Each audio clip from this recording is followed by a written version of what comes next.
Worship, this one is DCA 640 of 2025, Spirit versus Mr. Lehlogonolo Chauke.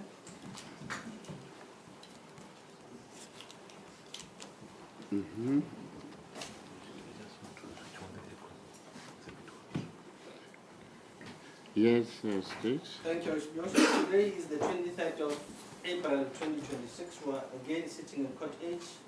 The appearance as follows. Presiding officer is Mr. Michus. For the state is Mr. Polokwane. Interpreter is Mr. Mhlapo. And for the accused is Mr. Kumar.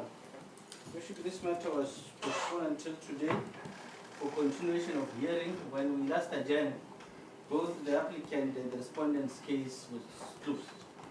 That's the court.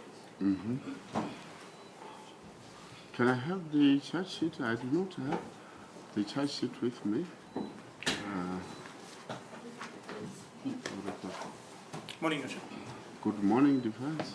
Thank you so much, Your Worship. I confirm appearance on behalf of the applicant before court. I confirm further that indeed the position is as per the submissions by the state, and may I indicate that I'm ready to proceed? Not really for now. I first have to address you in a particular respect. Defense, you may be seated. Oh, thanks, Your Worship. Yes. Flowing from the evidence that was led yesterday, the court was or is of the view that there was a piece of evidence that should actually form part and parcel of the record of the proceedings. And to that end, as of yesterday, when the court adjourned, it dropped an email to the public prosecutor to indicate that the court would like to hear the evidence of a correctional service officer being the head of the prison where the applicant is based, so that we can clarify certain issue in this regard. I wonder if the state has brought that to the attention of the defense counsel. As the court cases, Your Worship, this morning when we were preparing to start, I alerted Mr. Kumar of that fact, and through the assistance of the police, we managed to get Ms. Nkosi as the court's witness. I think she's before court. Thank you. She may come forward if she's available.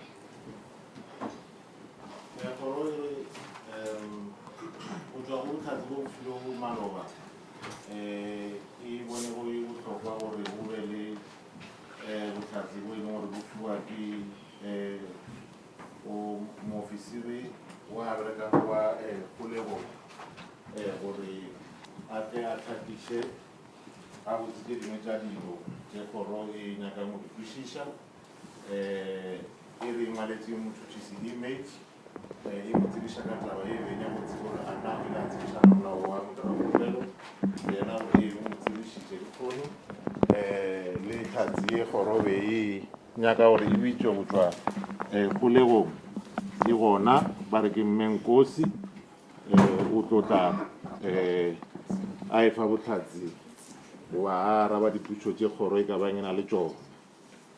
Your full names, Mrs. Kosi? Fikile Morin Kosi.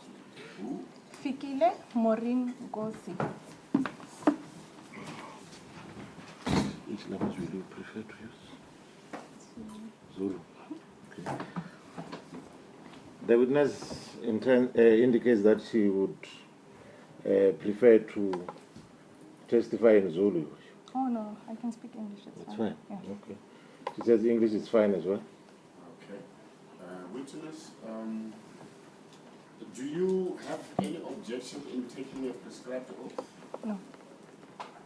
Will you take the prescribed oath to be binding at your conscience? Yes. Can you raise up your right hand and swear to help you God? So help me God. Thank you. Ms. Nkosi, if you are able to stand for a long time, you are at liberty to sit on the chair whilst giving evidence. Okay. Thank you. Thank you. Kgoro e fetša go tšiša tlhatsi e kano mo e leng gore o ikana gore ka moka tša tlo di bolela mo e tla ba nnete fela ona se sengwe ntle le nnete ka ge a ile a re modimo a mo thuše a bolele nnete. Your being called here today is consequent to the evidence that has been led yesterday with regards to the applicant's application for bail on new facts. And as a result, the court was of the view that as the accused is kept at the Correctional Service Center, the court would like you to clearly explain to the court as to what procedure has to be followed if a prisoner is incarcerated and kept at your center, and such a prisoner needs medical attention of whatever kind, including operations. What procedure must unveil if the prisoner is in your center? I just want you to give that explanation, after which the defense for the applicant as well as the state may clarify certain issues with themselves. Thank you. Or just before that, before you explain, do you know the applicant? Yes, yes I do. Is he kept at your correctional center? Yes. Thank you. You may now proceed. Okay. So with the inmates that are detained in the correctional service, there is a complaints and request register that is kept in the housing units. So inmates are given an opportunity on daily basis to make those requests, either verbally or in writing, and to the correctional officials or the healthcare staff. So they are given that opportunity to do so, and therefore they are brought within 24 hours to the clinic where they will be done a comprehensive health assessment, and therefore action will be taken whether they will be referred to external hospital or stakeholders, or they will be treated within the clinic, the primary healthcare service that we offer. Horo khopetsi tlhatse gore a tlhalose gore ana tshepedišo e le gore ona ke ye feng e latelwao ka kwa kgolegong ge mogolegwa a le ka kwa kgolegong a hloka kalafi goba thušo ya wa amana le tša maphelo, re akaretša le ge mohlomongwe a ka ba a nyaka go dirwa operation, ya re pele mohlomongwe a araba goba a hlalosa tshepedišo ye ba e latelago ka kwa, a re botše pele gore o tseba modirakgopelo yo a be mo pele a kgoro na e beng morena Chauke, le gore ana modirakgopelo wo o beile kwa kgolegong ye a šomelago go yona na, o fetotše ka la gore o tseba modirakgopelo ebile wa dumela gore o beilwe ka kgolegong ye yena a šomago go yona. A thoma a hlalosa tshepedišo ye latelwago ge go na le sello go tšwa go mogolegwa sa wa amana le tša maphelo, gore go na le registara ye e dulago ba e beiwago kwa ba beiwa gona ba golegwa goba mo ba reng ke housing unit, ke registara mo e leng gore o ngwadiwa dillo goba dikgopelo tša go tšwa go ba golegwa. Mogolegwa o kgona go ka tšweletša sello sa gage goba kgopelo ya gage ka molomo goba ka go ngwala, mo e leng gore a ka lebantšha sello sa gage goba kgopelo ya gage wo mongwe wa baofisiri ba go leta bagolegwa goba di-prison warder, goba o mongwe wa šomago ka tša maphelo gana ka kwa kgolegong.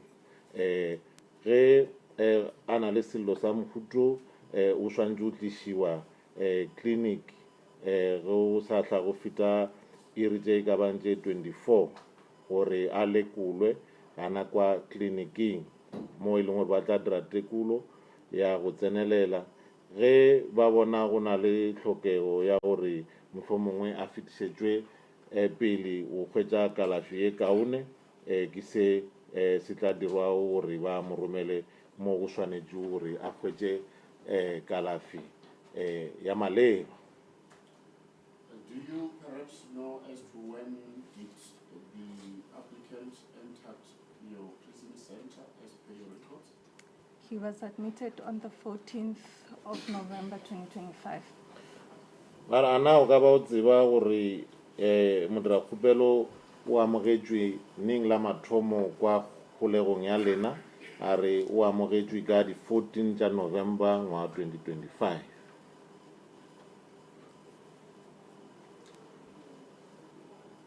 Now, as per the procedure that you have explained, was there any complaint or request made by the applicant which was recorded in the register that you keep at the Correctional Service Center? No.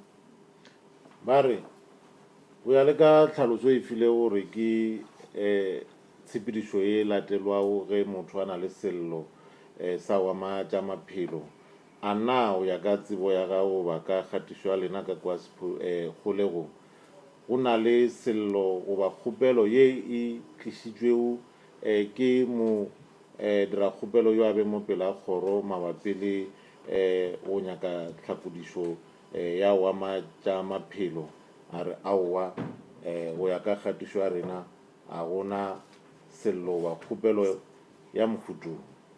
So the register does not reflect that? Yes.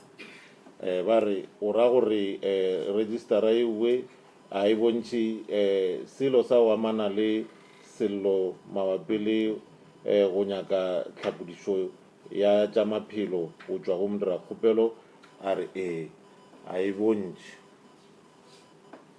Is it possible that some complaints may be made and they are not recorded? It's highly unlikely because the complaints are taken daily, every day in the morning and the afternoon, where the inmates will be attended to. And given the fact that we continuously audit those registers, we make sure that every complaint is attended to as per record. And ba re ana go na le kgonagalo ya gore mohlomongwe go tšweletšwe sello ke mogolegwa goba kgopelo e fela sello sa gage goba kgopelo ya gage e se gatišwe ka gara registera na a re kgonagalo ya seuwe gore se direge ke nnyane kudu ka baka la gore dillo goba dikgopelo di amogelwa goba di tšewa tšatši ka tšatši mesong le montshegare goba thapama ebile le rena re netefatša gore re a di lekola di registera tše go netefatša gore sello se sengwe le se sengwe se be ngona se filwe šedi re netefatša gore sello se sengwe le se sengwe se elwa hlogo ebile go dirwa ka mokgwa o swanetšego re lebeletše sello seo ba kgopela. Should the prisoner need medical attention, should such requests be noted on the register you referred to? all complaints and requests are noted in the book, although the register will not divulge information as to what is the specific complaint. There is the name of the person, the registration number, and request for medical assistance only. And then there'll be a portion where the nurse will sign after they've seen the particular patient. Bare ge o na le sello o ba kgopelo ya gore mogolegwa o nyaka go bonwa ke baoki ka baka la ge mohlomong a ikwa a ne mafokodi a tša bophelo sello ba kgopelo ya mohuto e tlo ngwadiwa ka gara registera ewe na a re dillo ka moka le dikgopelo di ngwadiwa ka gara registera yewe le ge o ka se name ga ngwalwa ka botlalo gore motho o lla ka eng go tlo ngwalwa maina a mogolegwa ga ngwalwa nomoro ya gage ye a filweng yona ge a amogelwa kgolegong e beng ya gage ke moka ga ngwalwa gore ke eng se mogolegwa a se nyaka go ba alla o ka sona ka boripana mohlomongwe a ngwalwa gore o hloka thušo go tšwa go baoki ke moka nese ye e mmonego wa ye e feleditšeng e molekola e tlo saena go laetša gore e bonane le yena. Should the prisoner intend to undergo operations of any procedure, how do you deal with that? Do you provide such request or what has to unfold? Okay. The consultations at our clinics are done by the primary healthcare nurses. And upon examination of the client and assessment history taken, a diagnosis is made, and that will now inform the intervention or plan that will be needed for the particular person or inmate. And if further assessment is needed, such as an operation, we do refer to external hospitals, a public hospital, and in our case it would be a Petersburg Provincial Hospital where the inmates are attended to. Bare ge o ka ba le sello ba kgopelo ya gore mogolegwa o hloka go ka dira operation go leka go kaonafatša tša maphelo a gage a na lena bjale ka ba kgolego le na le bokgoni wa maswanedi le na le bokgoni ba go ka mo thuša temaneng ewe na a re di manese a e leng gore a lekola bagolegwa ke manese a e leng gore a na le tsebo ka kakaretso ya tša maphelo ba tla lekola mogolegwa go tšwa mowe ke gona mo e leng gore ba tla kgona go ka fitlhelela sephetho sa gore ke eng se e leng gore se ka ba se laetša bofokodi go mogolegwa ntho ene we ke yona e tlo dirang gore ba kgone go tseba gore gore a hwetše thušo gabotse goba thušo ya pele ke eng se swantše go dirwa ge e le gore o hloka gore a fetišetšwe pele bookelong gore a hwetše thušo ya go tsenelela re šomišana le dipetlele tša mmušo tša go ba kgauswi tše e leng gore di ka ntle ga kgolego legatong la rena ka ge re le kgolegong ya Polokwane re tla mo romela sepetlele sa Petersburg Provincial Hospital. According to your register, is there any such request from the applicant? No. Baro ya ka register ba dibuka tša lena a na o na le kgopelo ya mofuto ye e leng gore e tsentšhitšwe ba engwadišitšwe ke modira kgopelo yo a be mo pela kgoro a re aowa.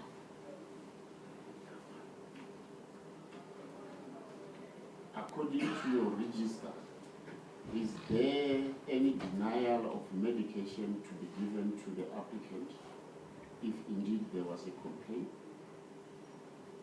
No.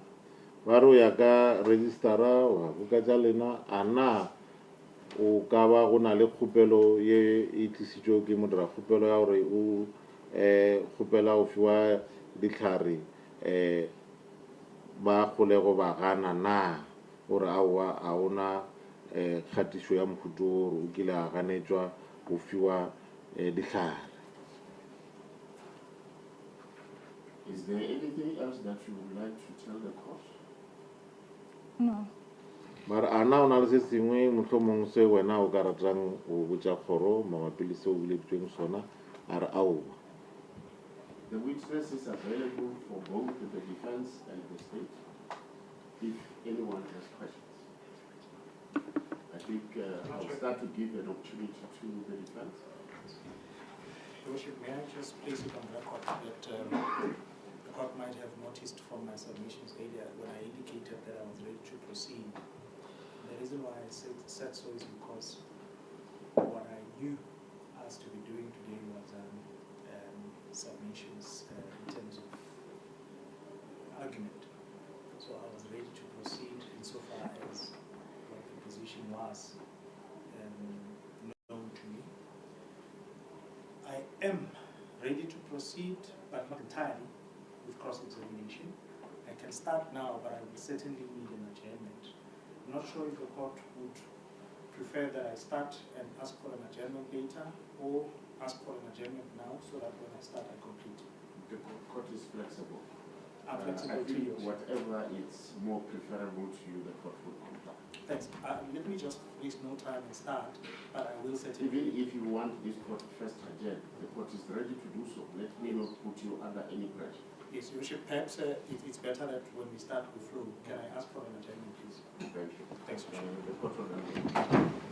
a re meleng kgoro e taemišanyana ramolao o kgopetše sebakanyana pele a ka thoma go botšiša dipotšišo.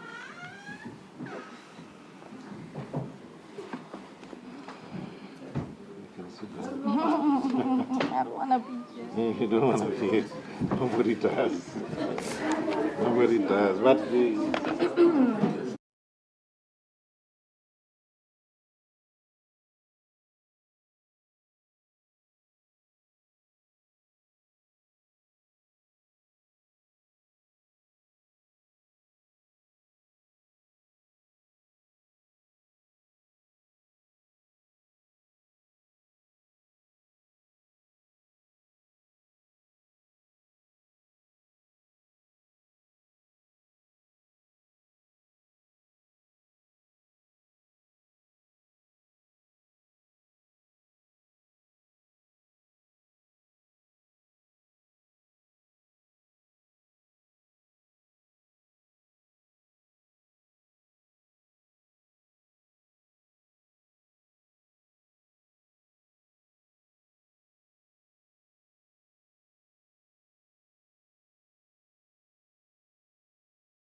Witness, you are warned that you are still under oath. Thank you. Defense counsel, Mr. Sumano. Thank you so much, Worship, for the indulgence. Yes. Let's start here. What is your role at the Department of Correctional Services? I'm an operational manager for primary healthcare services. So I'm responsible for the daily operations of the healthcare services. Ramla o thomisha ka o botšiša tlhatsi dipotšišo o re a re thome mo wena karolo ye o e ralokago kwa kgolegong ke efeng a re ke nna molaodi wa ditšhomelo goba mešomo ya o amana le tlhakodišo ge o e tlago tša maphelo o ra gore ke nna ke hlokometše gore tšatši ka tšatši mešomo ewe ya dirwa. I know for a fact that there are several offices for the Department of Correctional Services here in Polokwane. Where is your office specifically based? I'm stationed at Polokwane Correctional Center. Ramla wa re ke tseba ntle le kgonono gore kwa kgolegong ya Polokwane meagongela o ne di-office tše mmalwa wa tše baleago wena ya gao e hwetšagala kae gabotsebotse ka kwa meagongela ya kgolegong ya Polokwane a re ke ana kwa kgolegong ya Polokwane. As an operational manager, you may be stationed there at prison, at the correctional center, but the reality is you are not working in the cells, correct, as a manager? My role is mostly administratively. I supervise and oversee the daily operations. However, when we are short of staff or I need to be doing my rounds or clinical audits, then I will be within the housing units or the clinics.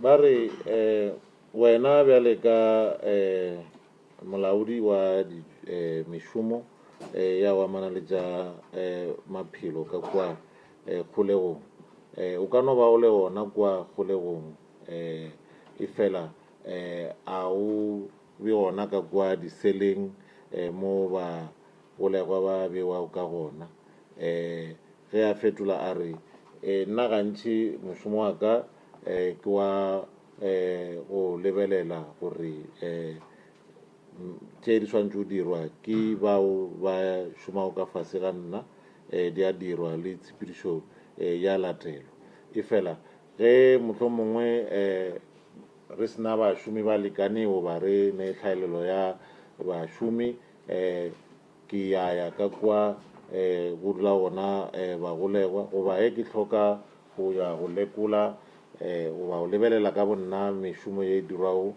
goba ge o hlokega gore ke ye ke lekole goba ke lebelele go tsenelela gore a na se se swantše o dirwa se a dirwa ke a ya ka kwa bagolegwa ba bego ka gona. Do I capture your evidence correctly if I write in my notes that full-time you do not work in the cells? I would not be comfortable if you were to say full-time, because I am stationed within the correctional center. In the morning, every morning I go into the clinic. We give each other reports, handing over reports on the kind of patients that we've seen. So I do go to the cells on a daily basis. Let me put it this way. As an operational manager of the Correctional Services Department, you have an office and that's where you work on a full-time basis. Yes. Ramolao a re botlhatsi bao ke bokwa ga botsena ka mantswe a mangwe ge nka re ke ngwala fase tše wena o di bolelago ke tlo ge nka ngwala gore wena nako ka mehla ge o le mmerekong a o bereke ka kwa o bewa gona goba o dula gona bagolegwa o berekela ka ofising e beng ya gago tlhatsi e thomile ka o fetola a re nka se name ke dudišega gabotse o ka nama e bea gore ka mehla ke berekela ka ofising ka gore ke a ya tšatši ka tšatši ka kwa kliniking mo e leng gore mesong re ya re fana dipego tša gore mošomo o sepela bjang le ge mohlomongwe o mongwe a swantše a neeletše o mongwe mošomo dipego tša go swana le tšana tšeue ke a ya di a dirwa o ra gore ke a ya ka kwa diseleng tšatši ka tšatši ramolao a re e fela e ke e bea gabotse mo wena o beilweng gona gore o tla šomela ka gona ke ka ofising a re Now, there are correctional officers or prison warders who work and interact with inmates on a daily basis, correct? Correct. ba re a ke re kwa kgolegong go na le ba leti ba bagolegwa goba gona ma-prison warder ba e leng gore ba šoma go leta le go hlokomela bagolegwa tšatši ka tšatši a ke re a re Perhaps let me take you back a bit. How did you become aware that you are being required as a court witness? How did you become aware? I was informed by my principals. ba re e re ke o bušetše morago nyana ke botšiše potšišo ya gore na o tsebile bjang goba o lemošitšwe ke eng gore wena wa hlokega gore o tle kgorong ya tsheko bjale ka tlhatsi e bitswago ke kgoro a re ke tsebišitšwe ke bagolo ba ka mošomong. When they so informed you, did they tell you what information is required of you? Or what information will be required of you when you come to court?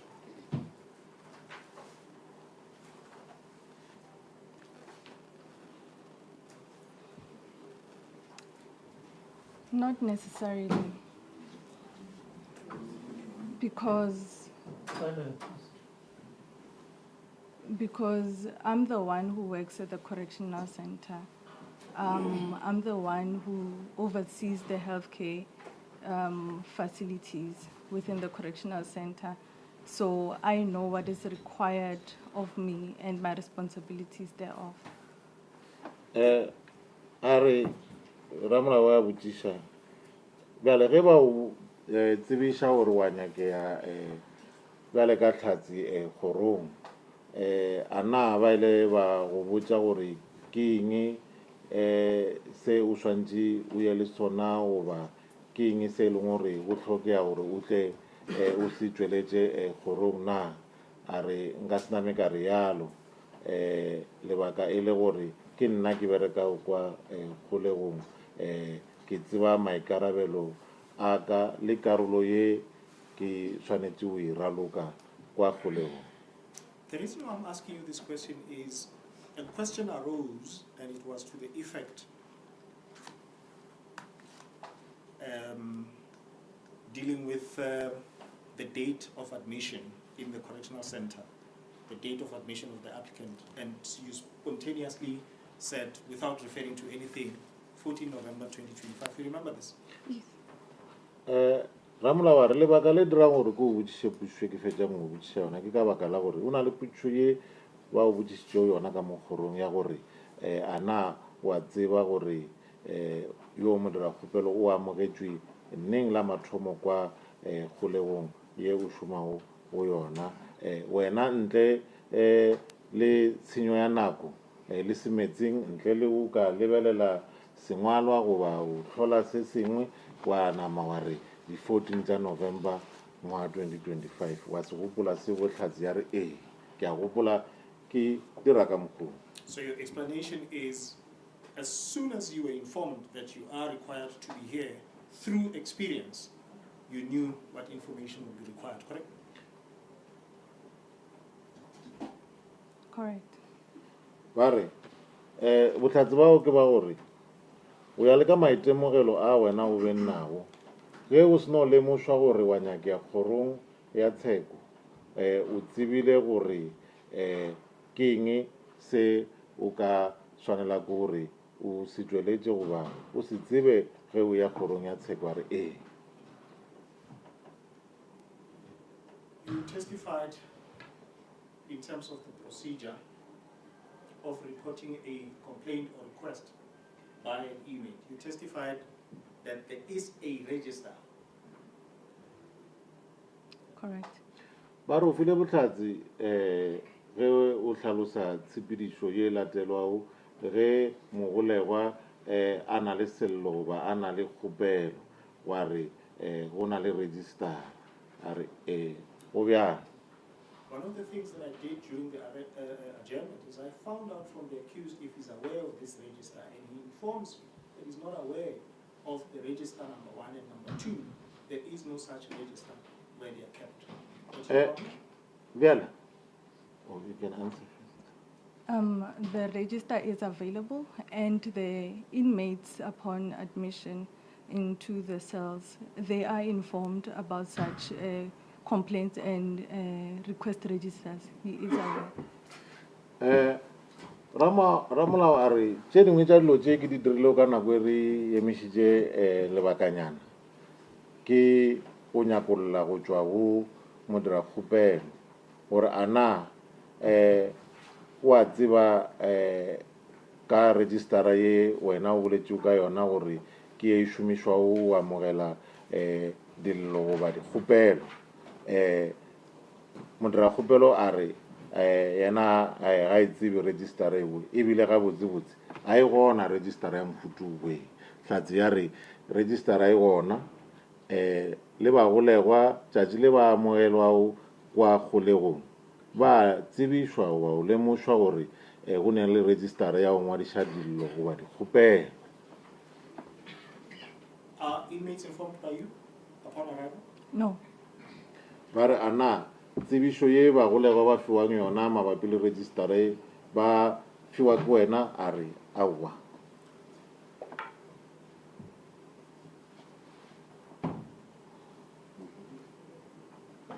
The applicant says in his affidavit under paragraph 7.1.3.1, he says that I have made, and I'm quoting, I have made several requests personally and through my attorneys of record to prison officials for medical attention, including mere painkillers, but none has been provided to me. Just answer the part insofar as it relates to him reporting to prison officials. I'll come to the other part talking about through legal representative. Do you understand my question? Yeah, I think so. Yes. Remember, I spoke of the register, that there is a complaints and request register that is in the housing units. So what I am commenting on today, it is what is written on the complaints and request register as the evidence of what has transpired. So I am not going to be at liberty to comment on the things that are not recorded. Modrakgopelo ka gare ya affidavit ya gage temaneng ya bošupa go na le mo a tšweletšago taba ya gore yena o kgopetše makga a baleago gore a hwetše tlhapodišo ya go amatša maphelo le go no kgopela fela dipilisi tša go tlwalea tša go okobatša bohloko e fela a se a thušiwa goba a hwetša tlhapodišo yeo ba e kgopela. Ramolao a re ebile godimo a kgopelo tše di dirilego ke modira-kgopelo ka bo yena le ramolao wa gage o ile a ngwalela kgolegong goba tsebiša gore ba mo fe tlhapodišo ya go amatša maphelo. Ga gane bjale se a nyaka tlhatsi e se dira ko fetola mabapi le dikgopelo tše ba reng di dirilwe ke modira-kgopelo o tlatla a etla go taba ye ya gore le ramolao o kgopetše gore ba mo thuše. Tlhatsi e fetola ya re o tla gopola gore ke boletše ka gore o na le registara ye e beiwago kwa bagolegwa ba dulago gona. Bjale nna tše ke fao bohlatse ka tšona mo kgorong ya tsheko ke mabapi le tše di ngwadilwego ka gare registara ka gore jalo nka se kgone o ka fahlela ka dilo tše e leng gore a di a gatišwa ka gare registara.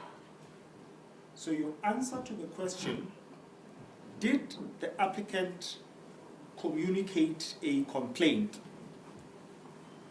The answer to that question is answered with reference to the information contained in the register only, correct? Correct. Mare karabo ya gago go putišo ye ya gore a na modira-kgopelo o ile a tsentšha kgopelo goba a iša sello ke karabo ye wena o ifa o lebeletše se se beng ka gare registara a ke re a re You cannot deny what the applicant is saying in his affidavit, that he has communicated verbally his need for medical care, correct? Correct. mare ge o e bjalo wena o ka se kgone go ganetša se modira-kgopelo a se bolelago sa gore ka molomo gona o ile a begela ba letago kwa kgolegong gore o nyaka tlhapodišo ya go amatša maphelo a re nka se kgone go ganetša. Inmates, prisoners, are visitors there at the correctional center. They come in and they go, correct? Correct. ba re bagolegwa kwa kgolegong ba swana bjale ka baeng ba baeti ka gore ba tsena ga ba le nako e leng gore ba tšwa a re go bjang. The information that comes to them is limited to what they are told, correct? They can only know what they are told. If something exists but you are not told, you will never know. Correct. Ramolao a re tsebo ye ba beng le yona ke e fihla mo fela mo e leng gore ke se ba boditšwego sona o ra gore ba tseba ntho e ba boditšweng yona mabapi le se se diralang ba tšhumelo ya kwa kgolegong ge ba sa botswa ba ka se tsebe akere a re o bjang. Not to disturb the flow of my investigations, but it has been noted that the witness is too soft. Her voice is not being properly recorded if she can speak up. Thank you. Ms. Nkosi, Yes. raise up your voice for recording purposes as you answer. Oh, no problem. Thank you. Okay. Defense, you can proceed. Thanks. I put it to you that this applicant says he has not been told, he is not aware that there is a certain procedure for recording complaints. You cannot deny that he doesn't know because it's a subjective thing, correct? Correct. Well, na se ko botsang sona ke sa gore modiragopelo yo ga tsebe ka ge a bolela yena gore ga tsebe tshepedišo ye e latelwago ge mohlomongwe a ne boipelaetšo goba a na le a nyaka tlhakodišo ya go amatša maphelo o ka se ganetše ka baka la gore yeo ke ntho e leng gore e tla tseba ke motho ge e le gore o boditšwe goba o na le bohlatse ba gore ke nnete o boditšwe ge a amogelwa a re ke a dumela nka se kgone go ganetšana le gore o a tseba goba ga tsebe tshepedišo. Prison officials are expected to be aware of this, correct? Correct. bašomi ba kwa kgolegong bona go labeletšwe gore ba tsebe a re Just a moment, are expected to be aware of this being what? Just for the record, the witnesses are not seen and answered, Your Worship. Yes, Yes, just for the this record. court has made Correct, clarity. Your Worship. I agree, Your Worship. They are not aware of this being what? Indeed, just for the record, Your Worship, the witnesses already answered. Aware of the fact that if there is a complaint that needs to be registered, it has to be registered in writing in a register. Is that the answer you gave? Yes. Thank you. Thanks, Your Worship. kgoro ya re Thanks, ke kule gore bašomi ba kwa kgolego ba swantse go tseba se etse re bolela ka eng ramolao wa re tlhatse be šetse e arabile kgoro ya re e fela o hloka gore e gatišwe gabotse re tsebe gore o ba fetola mabapi le eng ramolao a re bašomi ba kwa kgolego ba swantse go tseba gore ge o na le sello ba kgopelo ya go tšwa go mogolegwa e swanetše go ngwadiwa fase ka gara registera kgoro ya re ge o šala gore wena tlhatse o bo araba sana seo na a re be ke araba eneo. Now, here is the applicant. He doesn't know what the procedure is. He approaches somebody, a prison official who knows what the procedure is, and he says, I'm sick, I need medical attention. Would you agree with me that it is at that point that the prison official is supposed to say, no, you don't have to tell me, here is the book, write it here. Please repeat your question. Too long. I'm saying, here is the applicant who doesn't know what the procedure is there in prison. He approaches a correctional officer, a prison official who knows what the procedure is. He says, I am sick. He says it verbally. He says, I'm sick. The prison official, knowing what is to be done, knowing that he does not have to be told verbally, don't you agree with me that he or she should say, the correct way of telling me that you are sick is by completing this register? There are two ways. It's either the correctional officer will complete the register for the applicant, or then he will be given to write his name. So there are two ways where it could be filled in. Ramolao a re bjale mogolego wa shu o ka kgolegong ga a tsebe tshepedišo ya maleba ya go tšweletša kgopelo ya gage goba sello sa gage ka ge a sa tsebe o le bantšha o mongwe wa batho ba e leng gore ba leta kwa ba yona prison warder o mo lemoša gore ei ke na le sello goba ke na le kgopelo bjale ka ge yo a šomago ka kgolegong e beng yena a letago bagolegwa a na le tsebo o felelela gore tshepedišo ya maleba ke efe o dumelana le nna gore ka nako ene ge a latwa ke mogolegwa a mmotša gore ke na le sello goba boipilaetšo o swantše a botše mogolegwa owe gore aowa a o tlhoke go botša nna tsela ya maleba ya go tšweletša sello sa gago ba kgopelo ya gago ke gore o ngwale ka gara buka shi a mo fe buka hlatse e fetola ya re ntho eo e ka dirwa ka tsela tše pedi moofisiri ono we wa go leta bagolegwa a ka tšea buka a ngwala ka boyena goba a ka tšea buka ela a e neetša a tšea tokomane a fa mogolegwa gore a ngwale maina a gage ka boyena.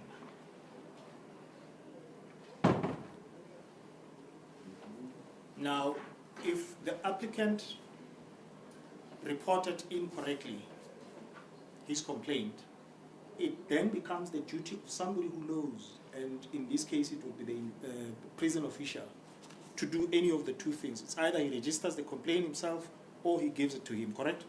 Correct. Bjale, ge modra mogolegwa a tšweletša kgopelo ya gage goba sello sa gae ka tsela e leng gore a sea maleba o ya le ka tshepedišo ya ka kgolegong ke moofisiri o a ba letago o a swanetše go dira ntho ye be maleba a ka tšea buka a ngwala sello goba a tšea buka a efa mogolegwa gore a ke ngwale ka boyena a re ee go bjalo ke maikarabelo bjale a moofisiri wa go leta bagolegwa gore a dire bjalo ka ge a netseng.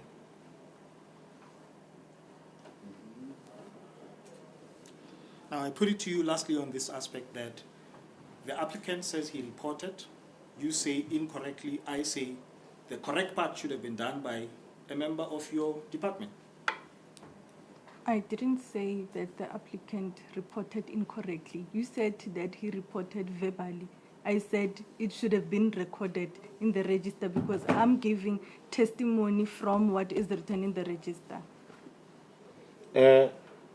Na wena ore mo dira kgopelo a se a bega sello sa gage goba kgopelo ya gage ka tsela ya maleba nna ke re go wena motho o ba swantše a dirile se beng maleba ke moofisiri wa šomang kwa kgorong ya lena hlatse e fetola ya re nna a ke tsebe o nke ka re modira kgopelo a se a bega sello sa gage goba a dira kgopelo ya gage ka tsela ya maleba ke wena o rileng o tšweleditše sello sa gage ka molomo nna ka re be se swantše ba se ile sa ngwalwa ka gara register. But after all, ma'am, do we agree that when a concern, especially of indisposition, of unwellness, when such a complaint is made, even if it's made incorrectly, it is the duty of prison officials to attend to it? Correct. Efela mafelong re a dumellana na le wena gore ge o na le sello goba matshwenyego a o tšwelela go mogolegwa kudu-kudu ao a mataba ya gore ga e tshwene mmeleng ke maikarabelo a bašomi ba kwa kgorong ya dikgolego gore ba netefatše gore o hwetša tlhapodišo ya maleba a re ke a dumela.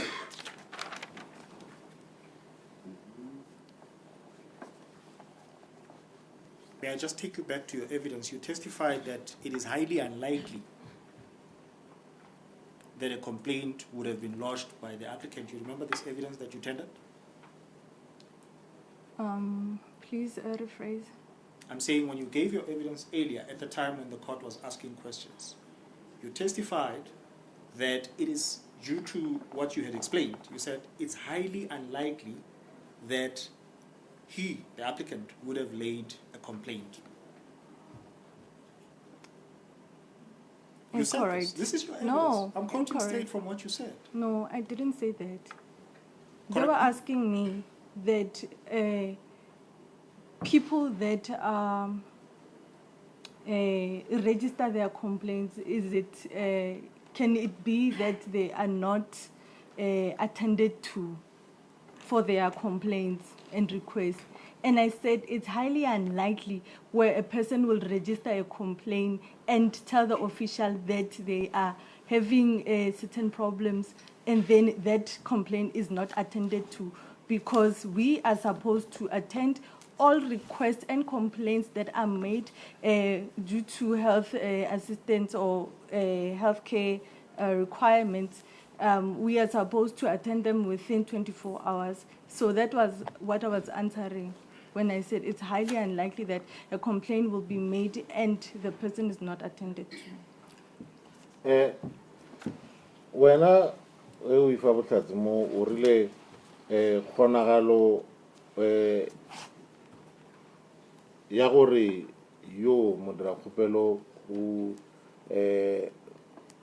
tsweleditse sello wa kgopelo ya wa mataba tša gore o nyaka tlhapodišo ya tša maphelo ke ntho e leng gore a o ne kgonagalo e ntši ya gore e ka ba e diragetše hlatsi e fetola ya re aowa a se nnete a wa nepa ge o bolela bjalo a se ka mokgwa nna ke boletšego ge ke šala ke bolela bjalo e be ke botšišwa taba ya gore a na o na le kgonagalo ya gore motho a ngwadiše sello sa gage goba kgopelo ya gage e fela a se ka hwetša tlhapodišo ka re kgonagalo ya gore seo se direge ke nnyane kudu ka baka la gore re tshwanetše go netefatša gore batho ba hwetša tlhapodišo bo sa tla go feta di-iri tše 24.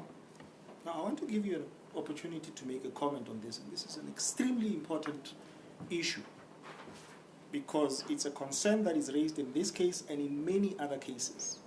The applicant says since November the 14th, he has been complaining and asking for help, medical care, and none has been forthcoming since then. And as I said, this is a very genuine complaint of prisoners. What have you got to say about this? But your answer obviously will be limited to the applicant. I'm just saying it's very important. 5 months, no medical care. What's your comment? It's not funny. Can I just say this, ma'am? It's not funny. It's not. Yes. It's not. Let's I'm laughing at agree the on fact that. that you said 5 marks. Sorry? You said 5 marks. It is 5 months. Okay. I think the witness is saying 5 marks. Did you say marks or months? You said 5 marks or months. Months, ma'am. Oh, okay. Yes. All right. Sorry for the misunderstanding. Okay. Like I said, that according to our policy is that complaints are made known to the correctional officers and they are also made to the healthcare staff. And they are documented into the complaints and request register. All the complaints that are made in that register are attended to. They are signed for.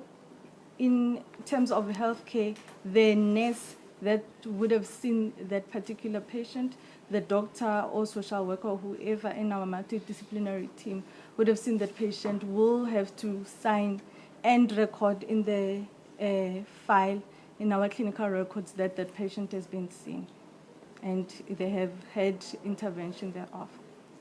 Ramla wa re ke kgopela gore o fahlele maabele se ke to botša sona ka gore ke hloba boroko o bagolegwa ba bantši e se beng modiragopelo fela bagolegwa ba bantši ba itla mo diforong tša tsheko ba lla ka taba ya gore ge ba lla kwa kgolegong gore ba tlhoka kalafi a ba fiwe thušo bašedi ke a kwešiša gore ge o araba o tla be o araba mabapi le modiragopelo yo fela e fela be ke nyaka gore o no tseba gore ke taba ye bohlokwa kudu ye ke nyakang gore o fahlele ka yona ka re ke sello sa go tšweletšwa ke ba golegwa ba bantši ba e leng gore ba beilwe kgolegong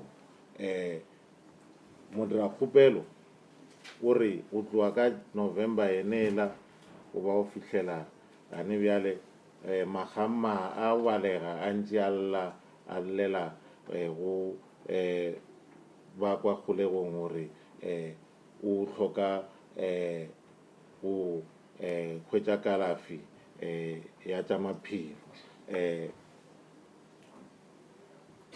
go bile le o se kwane gabotse magareng ga ramolao le hlatse ye ge o itla tabeng ya kgwedi tše 5 ge a re 5 months hlatse e kwilong ka re o rile 5 marks goba maraka tše 5 e ra gore karabo ya gage e tla lekolwa go ya le ka dimaraka tše ka fihlang tše 5 ke se se dirileng gore hlatse ye e feletše e tshega ramolao a gatelela taba gore ke kgopela go tsebiša gore tabe a se ya go tshegiša ke mo ba sa kwane gabotse gore o ba ira maraka tše 5 ba kgwedi tše 5 ge a ra ba potšišo go bjale a re dikgopelo goba boipelaetšo goba dillo bagolegwa ba di dira go ba ofisiri ba e leng gore ba ba leta ga mmogo le go bašomi ba e leng gore ba šoma ka tša maphelo ka kwa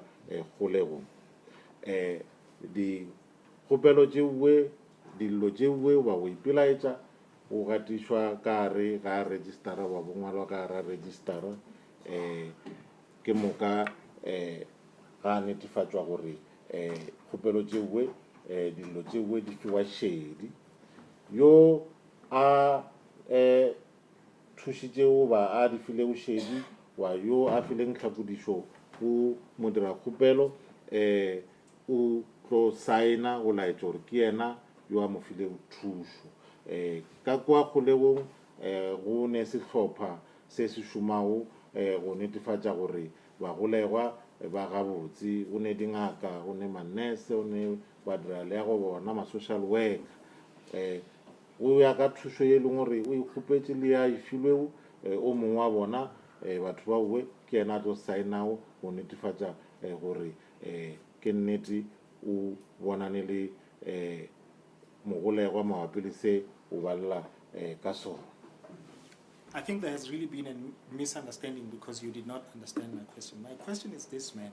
I'm saying the applicant has been in custody for 5 months. And throughout this period, he has been asking for medical help, medical care.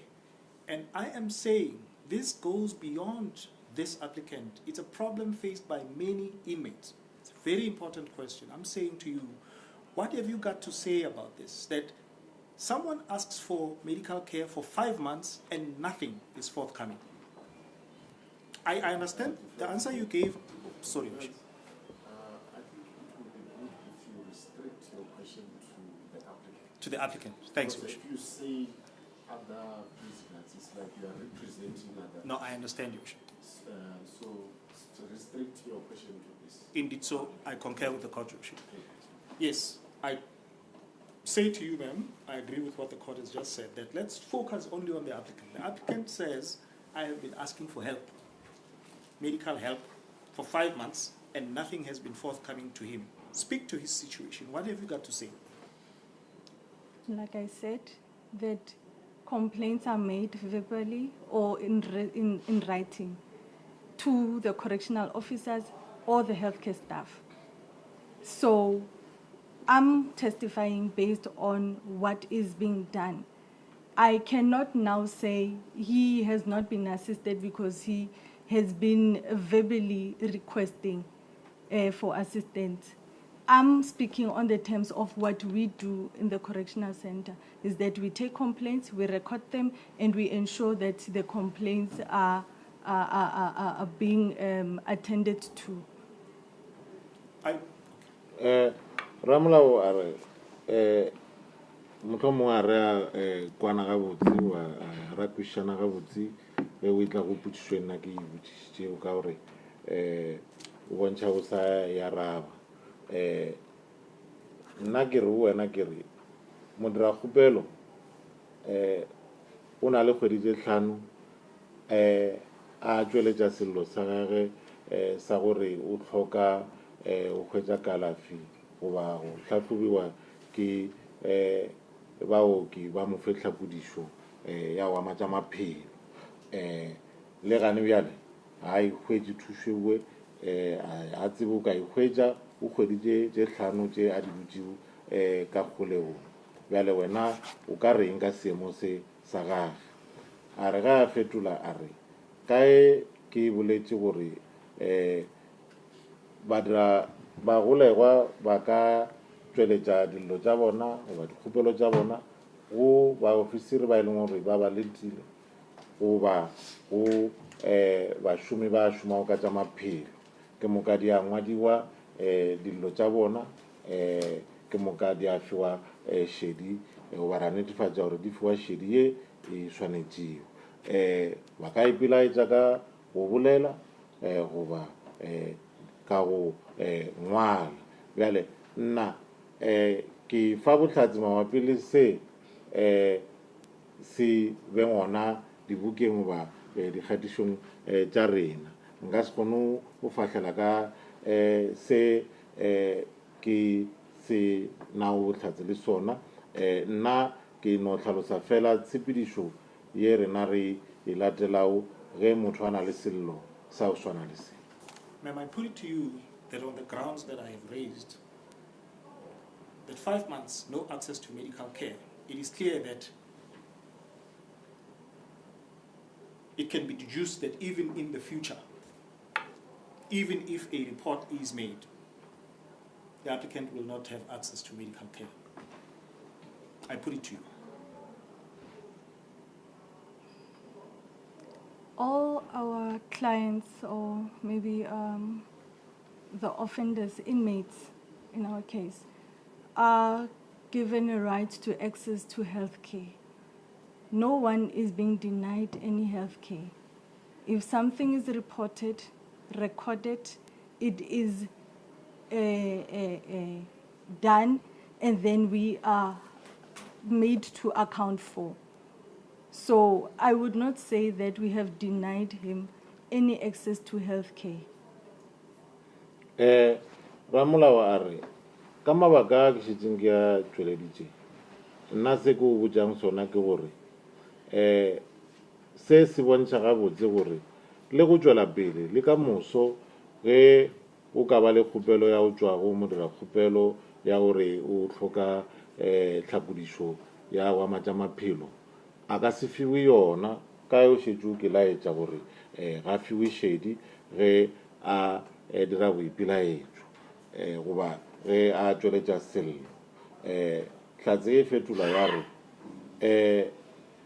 rena re fa batho tlhapodišo ka mokgwa e tšwelelago ya tšwelela ya gatišwa gore o be le bohlatse ba gore o bile le sello ba kgopelo ebile ba re rweša maikarabelo ge e le gore mohlomongwe a se ra dira ka mokgwa o swanetše gore swanetše o ke karabela gore re dirile tšona re sa dira tšona le ona re swanetše go ba le maikarabelo godimo a seo. Do you know one Renel Daniels? Yes. Ba re a na o ka ba o tseba motho a bitšwago ka la Renel Daniels o re She is the secretary of the head of prison, correct? Incorrect. ba re a ke re Renel Daniels ke moaledi wa secretary ya hlogo ya kgolego ya Polokwane a re a wa se wa sa nepaga. She works with the head of prison, correct? Incorrect. Ba re o bereka le hlogo ya kwa kgolego wa o mogolo wa kgolego e a re a wa a go bjalo. What is her occupation? She's the secretary of the area commissioner. Ba re ke Ranel Daniels ke mongwaledi wa secretary ya mokomishinara wa Tukulu. Well, I sent her an email and she responded. But let me read the contents of the email that I sent to her, just for the record. Do you know her email address by heart? No. I sent the email to renel.daniels@dcs.gov.za, and the email reads, "Good day, kindly receive this email, in brackets, including the attachment. On behalf of the head of prison, Polokwane, we request you to treat it with a measure of urgency as our client is not receiving any medical attention. Regards, MT Kumalo." Yes. Also give the date of which Oh yes, thanks, Your Worship. I concur, Your Worship. It was sent to her on the 16th of April 2026 at 14:47. Yes. Any comment thus far? No. Yes. Ramolao a re ono Renel Daniels nna bjale ka ramolao wa modragopelo ke ile ka mo ngwalela email ba botšhatlatse gore a na o ka ba o tseba email ya gage ka hlogo a re aowa ramolao a re ke ngwaletše go email ya Renel .daniels kwa wa at dcs.gov.za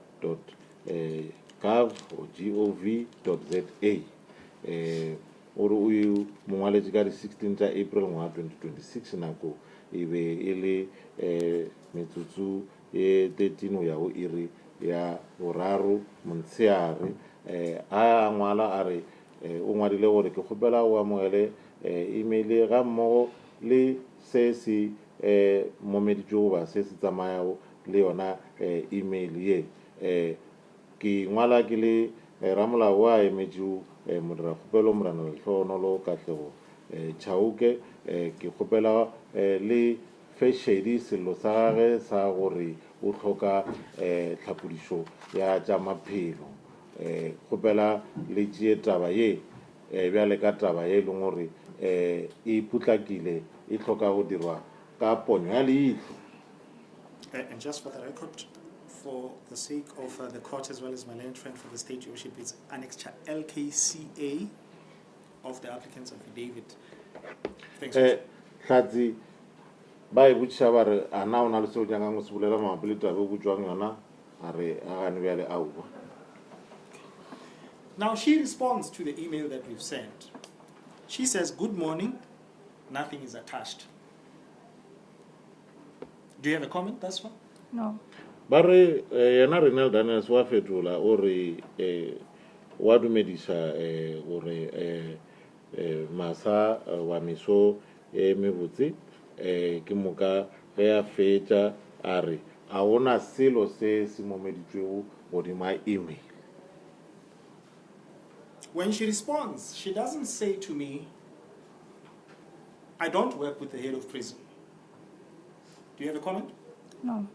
Ba re ge a fetola o re a bolele wa tlhalose gore a nna ape a ke bereke ka lefapheng goba le mogolo wa tša kgolego ya Polokwane.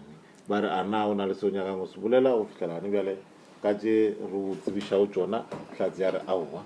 In fact, the answer, the very fact that she responded, creates the impression that she wants to attend to the matter because she says nothing is attached. Do you understand? I understand. Ba re phetolo ya e fileo ke ye e leng gore e fa kgopolo ya gore o na le maikemišetšo a go dira se sengwe mabapi le se a ngwaletšego ka sona ka gore ge a fetola o re a gona selo se se momeditšwego godimo ga email wa kwešiša na Hlatse a re ee ke a kwešiša. She sent that email on the 17th of April 2026 at 7:43. A few minutes later, at 8:02, on the 17th of April 2026, I respond, I say, morning, it was attached. I have resent it once again with the attachment.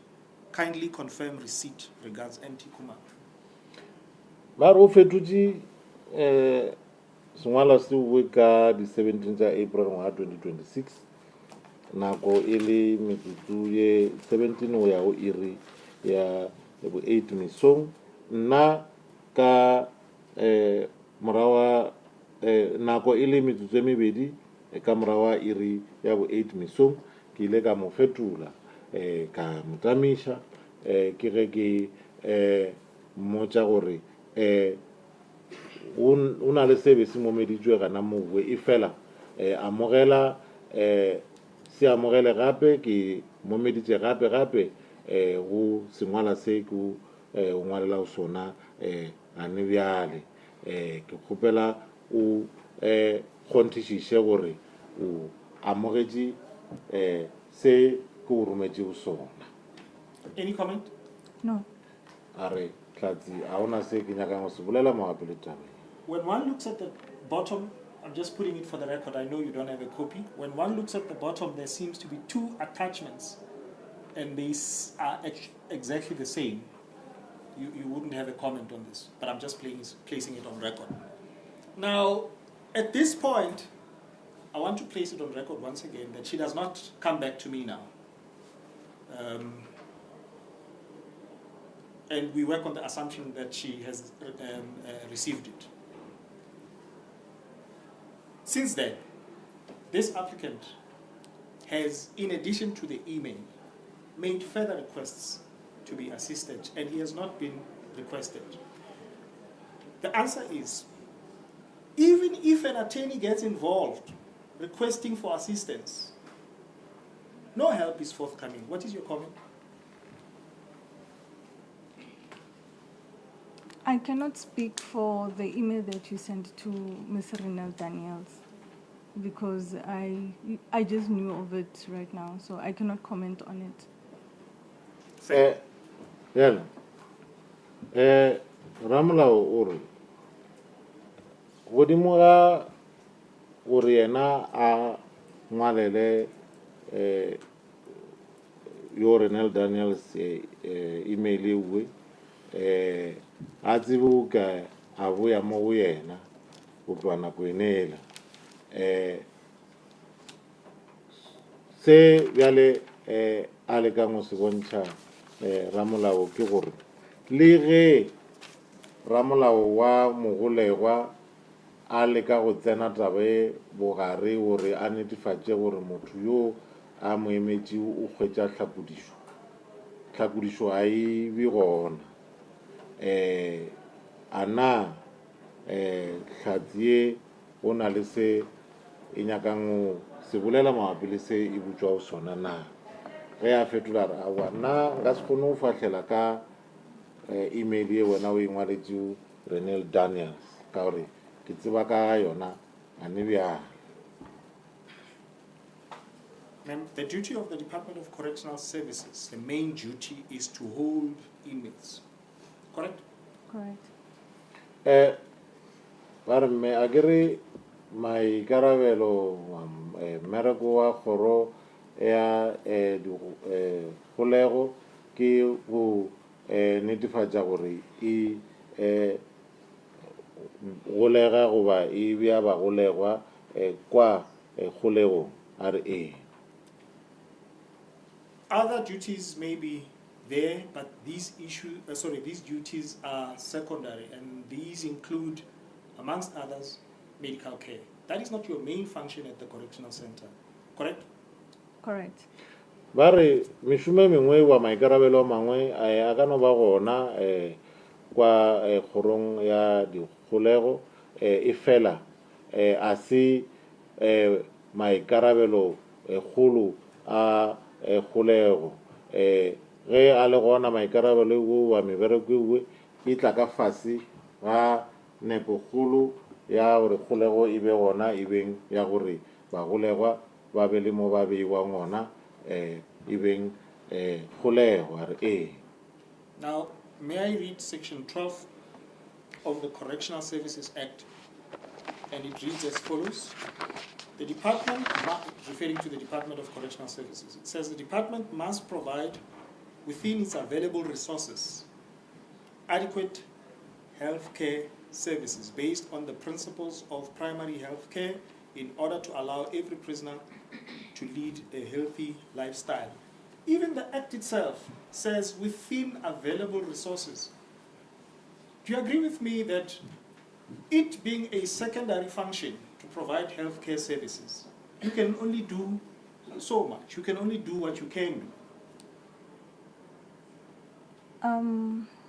With regards to that, as much as the primary role of the correctional service is to detain offenders, healthcare is a priority to ensure that every person that is detained in the center remains healthy and their health needs are attended to. So there are clinics within the correctional center where the inmates are attended to with their complaints, and for any other condition that we cannot handle within the primary healthcare services, we refer to the secondary and tertiary levels.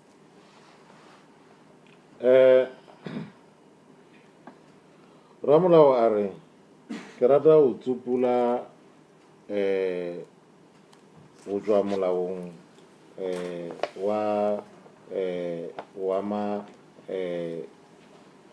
mešomo ya ja dikgolego ke tla tsupula karolo ya bo 12 ye e balega ka tsela ye gore kgoro ya dikgolego e swanetše go netefatša gore ka dišomiša tše e leng gore e na le tšona mo kgolegong e fa tlhakodišo ya tša maphelo go bagolegwa ka nako goba ka morago ga nako e leng gore e a kwagala go netefatša gore mogolegwa o mongwe le mongwe o phihle gabotse o bolokeile le tša maphelo a gage di hlokometšwe.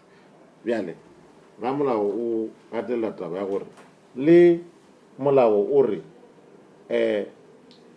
ba kgolego ba dire wa ba fe tlhakodišo ba šomiša dišomišwa tše e leng gore ba na le tšona ka mantšu a mangwe bjale ka ge maikarabelo a magolo a kgolego e se go fa tlhakodišo ya tša maphelo e le go golega bagolegwa go ra gore kwa kgolegong a bana dišomišwa tše di ka bang di lekane go nama ba fa tlhakodišo ye feleletše ba no dira se ba ka se kgonago ka se ba beng le sona ge a fetola hlatse a re le ge e le gore maikarabelo kgolo a kgoro ya tša dikgolego ke go golega bagolegwa tlhakodišo ya tša maphelo ke ye nngwe ya di ntlha goba maikarabelo a beilego pele ka baka la gore go bohlokwa kudu go netefatša gore bagolegwa ba phitše gabotse ge ba ne mafokodi a fiwa šedi bjale ka kwa kgolego go ne dikliniki tše e leng gore bagolegwa ba fiwa kalafi bona wa ba lekolelwa gona mo e leng gore mohlomongwe ge re lebeletše seemo sa maphelo sa mogolegwa ra hwetša gore se nyaka tlhakodišo ya go fetiša ka mokgwa rena re ka kgonang go efa re šomišana le mafelo a bookelo a maemo a o latela goba maemo a bobedi go ya go maemo a boraro You said healthcare is a priority. I say, yes, it is, but not to you, because if it was to you, for the past 5 months, at least once or twice, you would have provided medical services to the applicant.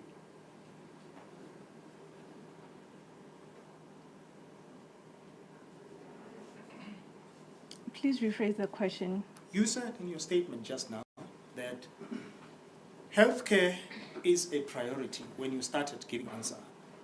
I agree with you, it is. But you are not treating it as such, because if you were, this applicant, at least once or twice, he would have had access to minimum painkillers that he's complaining about in your custody. If the request was made and recorded, the applicant would have received medication or treatment or medical intervention. However, from our records, we do not have any kind of request or complaint that the applicant has made. Ramolao are ke dumelana le wena go se o se boletse we wa raba o re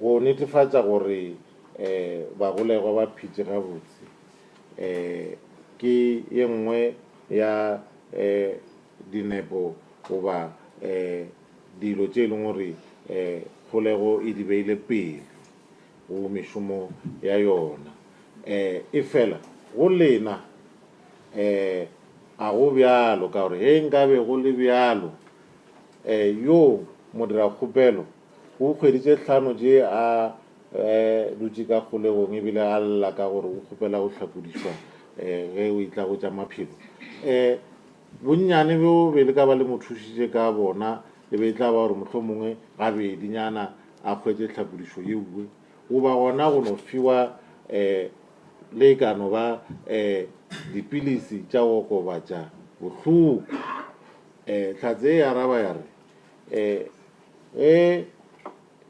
nkabe modira-kgopelo a dirile kgopelo ya gatišwa fase ba ya ngwalwa fase o be a tla ba a kgweditše tlhakodišo e fela go ya ka dibuka tša rena a gona kgopelo ye modira-kgopelo a engwadišitšeo ya gore o hloka kalafi goba o hloka gore a fiwe tlhakodišo ya wa matša maphelo nke go e bjalo be re tla ba re modiretši tše di swanetšeng.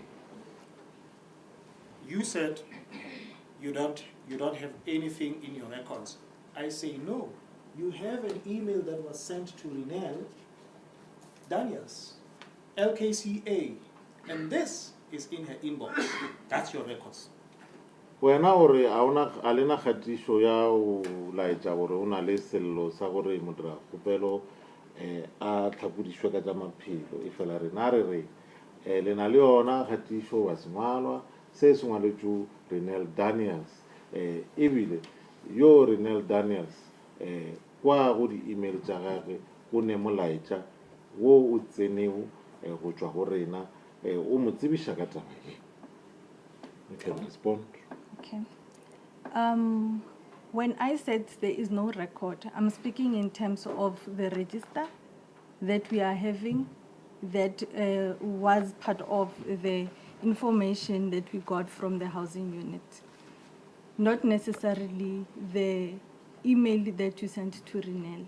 Like I said, I will not be able to comment on the email because I did not know of the email that you sent to Renelle.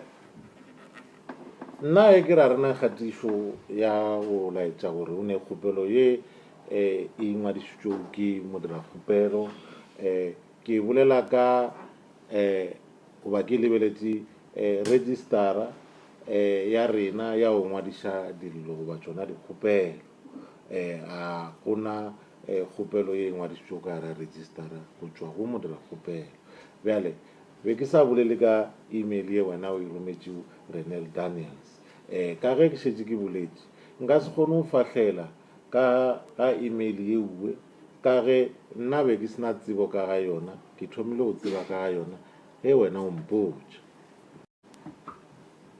Are you saying that Renel Daniels would have been a better witness than? Is that your evidence? No. Ana o ra gore Renel Daniels be tla ba tlhatse e kaone go fetiša wena ke seo se bolelago a re aupa. When a person is held in your custody, detained there, that person has no access. Let me put it properly. When a person is held in your custody, detained there, if he has a pain in the leg and money in the pocket, he can't just wake up and go to the doctor, private doctor, correct? Correct. Vale, e motho a beilo ka kgolegong e le mogolegwa kwa kgolegong ya lena le a ka ba le tšhelete ka mopotleng a ekwa bohloko a re mo leotong a ka se no emelela a re aowa ke iša ngakeng ya go ikema ke tla lefela akere a re ee go bjalo a ka se kgone go dira ka mokgwa. So he relies, he's at your mercy. If he says, I need medical attention, he'll only get it insofar as you give it to him, correct? Even if he has the money. Incorrect. What is correct? So if an inmate requests to be seen by a private doctor, he makes the application. There's a written form that he has to fill in, and he will make that application to the head of the correctional center. And therefore, permission will be granted after evaluation of the forms for him to see that private medical doctor. Okay, That's fine. Ramolao a re ge e le gore ga a kgone go ka keiša yena go ra gore o ke tshepetše go ba kgolego gore ba mo thuše ge o itla temaneng engwe morago o lebeletše go tšwa go bona hlatse e fetola ya re aowa sewe a se fošagetše polelo yewe a se yona ka baka la gore ge a nyaka mogolegwa go bona ngaka ye beng ya gagwe ba ye ikemego o a kgona go ka dira kgopelo a e lebantšha go yo mogolo wa go laola kgolego go na le fomo ye a e tlatšago goba a ngwalago go yona go tsentšha kgopelo ya gage ya gore ke nyaka go bona ke ngaka ye ikemego ba ye beng yaka ke moka ba tla lebelela kgopelo ya gage ba tšea sephetho ge ba dumelelana le yona ke moka a dumelelwa gore a bone ke ngaka ya gage ba ya go ikema.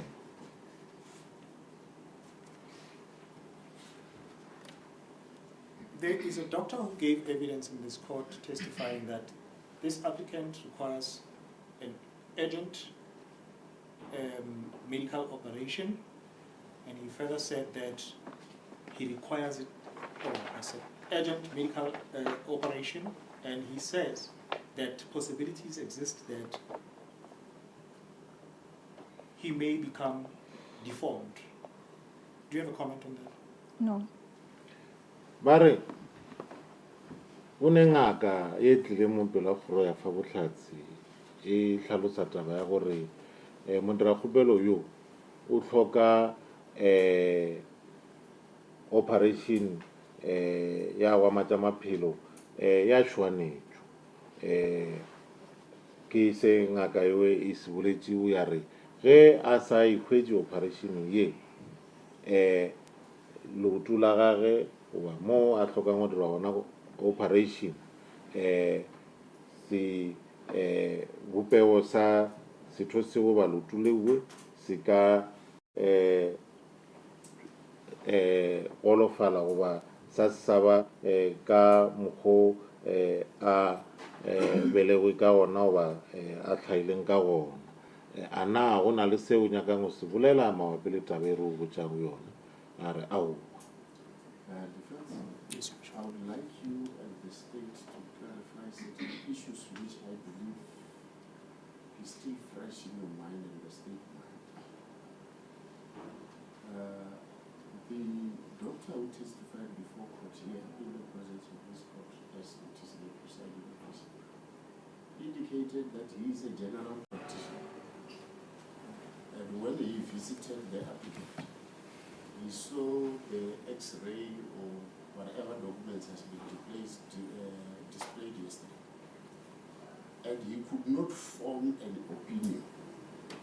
Instead, he realized that the applicant may be referred to an orthopedic who will be in a best position to indicate whether the screw is loose or not. And he was still in the process of preparing that.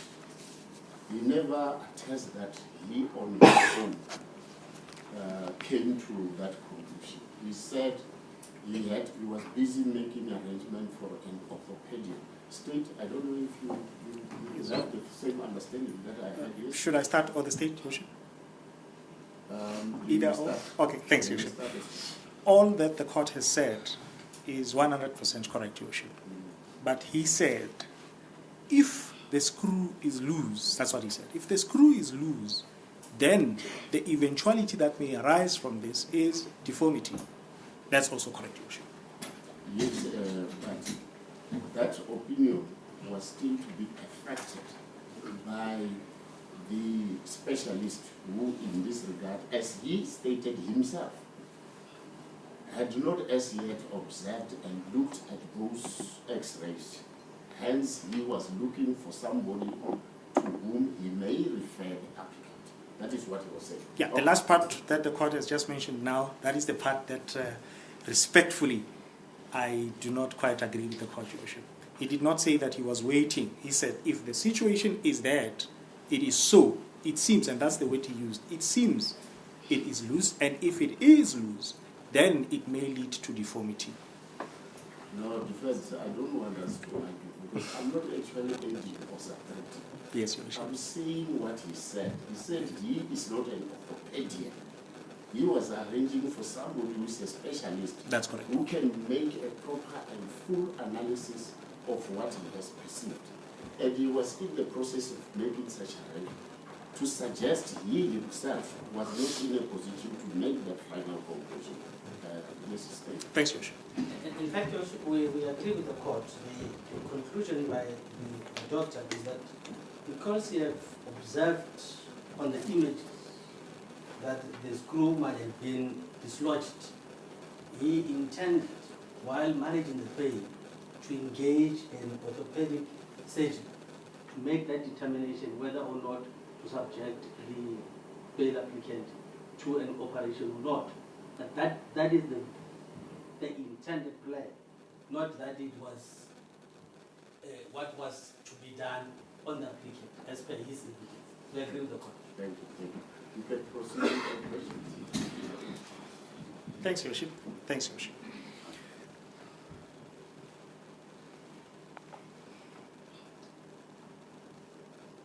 Other inmates who do not have access to medical care while held in your custody meet their demise. And the applicant says, since his incarceration, he has seen 5 to 6 deceased people whom he shared a cell with. Do you have a comment?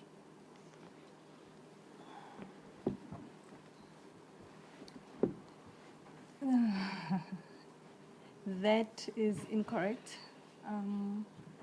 Upon request by the court, we will provide the statistics of death from the Correctional Center that will confirm my statement when I say it's incorrect. Bagolego ba bangwe ba e leng gore a ba fiwe tlhapodišo ya tša maphelo ka madimabe ba feleletša ba lahlegelwa ke maphelo. Modira-kgopelo o re mola a e ba kgolegong o bone bagolegwa ba bahlano yago ba tshela ba hlokofala wa ba lahlegelwa ke maphelo kwa kgolegong. Hlatse e fetola ya re sewe se fošagetša se nnete ge kgoro e ka laela wa ya re fa taelo re ka tliša dipalapala tša gore na o hlokofala bagolegwa ba bakae kgolegong mohlomong ka morago ga nako e kakang ge e le gore ke se o hloka gore se lebelelwe sewe se tlo hlatsela se ke se bolelago ge ke re taba ye e bolelwa ke modira-kgopelo ya gore batho ba hlokofala ka palo ya godimo se fošagetše. Your Worship, I intend to lead evidence of a similar fact in nature. And as we know, the rules of evidence in bail applications are relaxed, hence even hearsay evidence is readily admissible in bail proceedings. May I have already done this to the state. I've handed a charge sheet. May I also hand the same to the court, Your Worship, so that it can follow? Ma'am, can you kindly have this charge sheet and look specifically on where it says 5. The 5 has been written by pen. Just before we proceed to this avenue that my dear colleague wants to engage on, I see we did not take a tea break. And I did not want to disturb his flow of cross-examination, but I see that he's moving to a new aspect. Perhaps it's time that we adjourn for tea and we will deal with this new aspect when we return.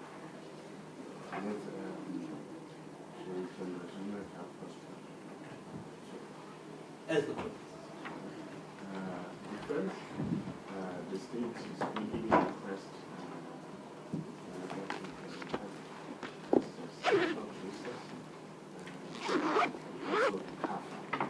continue with questions. Thanks, Mr. Thank you. Correct. Are ngelle re tla ting re tlo boya ka morago nyana mona ne re a e tlo kana e Are you eating them? ka male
Thank you so much, Worship.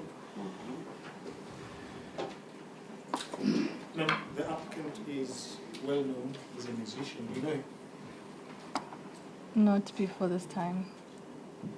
Bare o tlatsie modira kgopelo ke motho o a tumilego ke seopedi ana wa mo tseba a re be ke sa mo tsebe o fitlhela gane bjang. Not before this time, can I understand that, please? Since he was detained in our correctional center. O re be ke sa mo tsebe wa fitlhela a etlo thoma wa mogelo kwa kgolegong ya rena. This is my last question to you. There was a document that perhaps I should have started here. When we adjourned, Your Worship, there is a document that I handed to the state and which the court, I believe, also received a copy of. I intend not to lead, to ask any questions on it. May I please retrieve it, Your Worship? Thank you so much, Your Worship. Ramla wa rona le tokomane pele re emisha o ba bontšitše gore o nyaka o išomiša ge a botšiša dipotšišo o kgopela go tsebiša kgoro ye gore a sa na maikemišetšo a go botšiša dipotšišo tša go amana le tokomane ewe o kgopela e boe morago ke ba mo neetša yona. This is my last question to you, depending on your answer. You testified that in the register there is no complaint registered by or on behalf of the applicant, but you cannot deny that he may have told someone about his sickness and pain.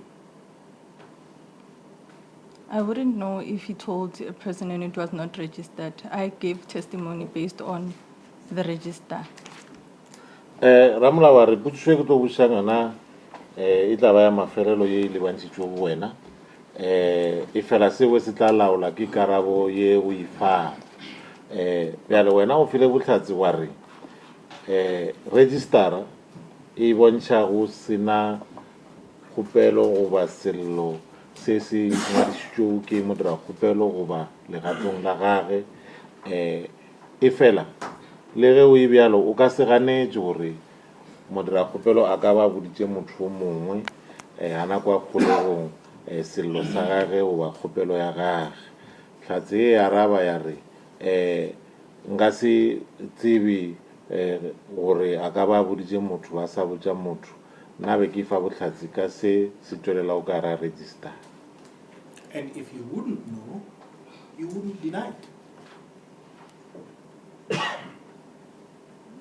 I'm saying you just said now, I wouldn't know.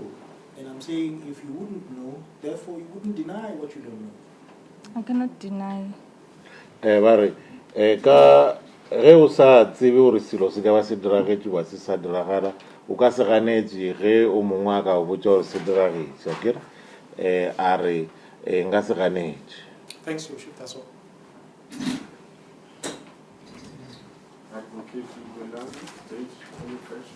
Thank you. Ma'am, just to get a few clarity from the questions that we've been asked thus far. Now, let's start where we ended with Mr. Kumar's questions regarding the complaint register. Who manages this complaint register? The unit manager manages the complaint register. I also check from time to time whether the complaints of the offenders that are registered have been signed for by the nurses. Mare bele register ya dillo wa di khupelo ye o buletšego ka yona e laola ke ma are e laola ke molaodi wa lefapha le we la ka kgolego le nna nako le nako ke ya ke ihlola register ye we wa bukana ye we gore ke lebelele gore ana mo bo swantse go saene manese ba ka ba dirile bjalo na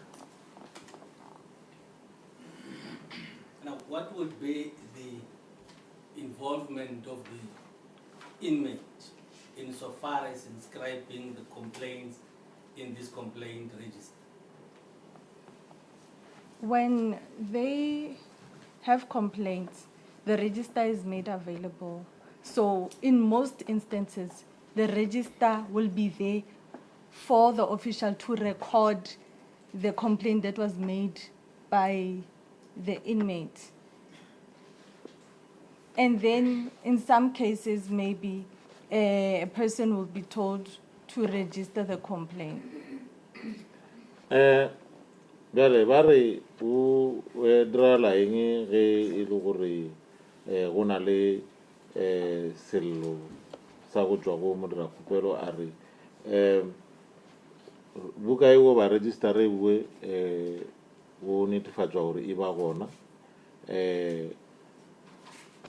moofisiri o a šoma o tla ba le yona a ngwala sello sa mogolegwa nakong e nngwe mogolegwa ka boyena a ka fiwa yona gore a ngwale.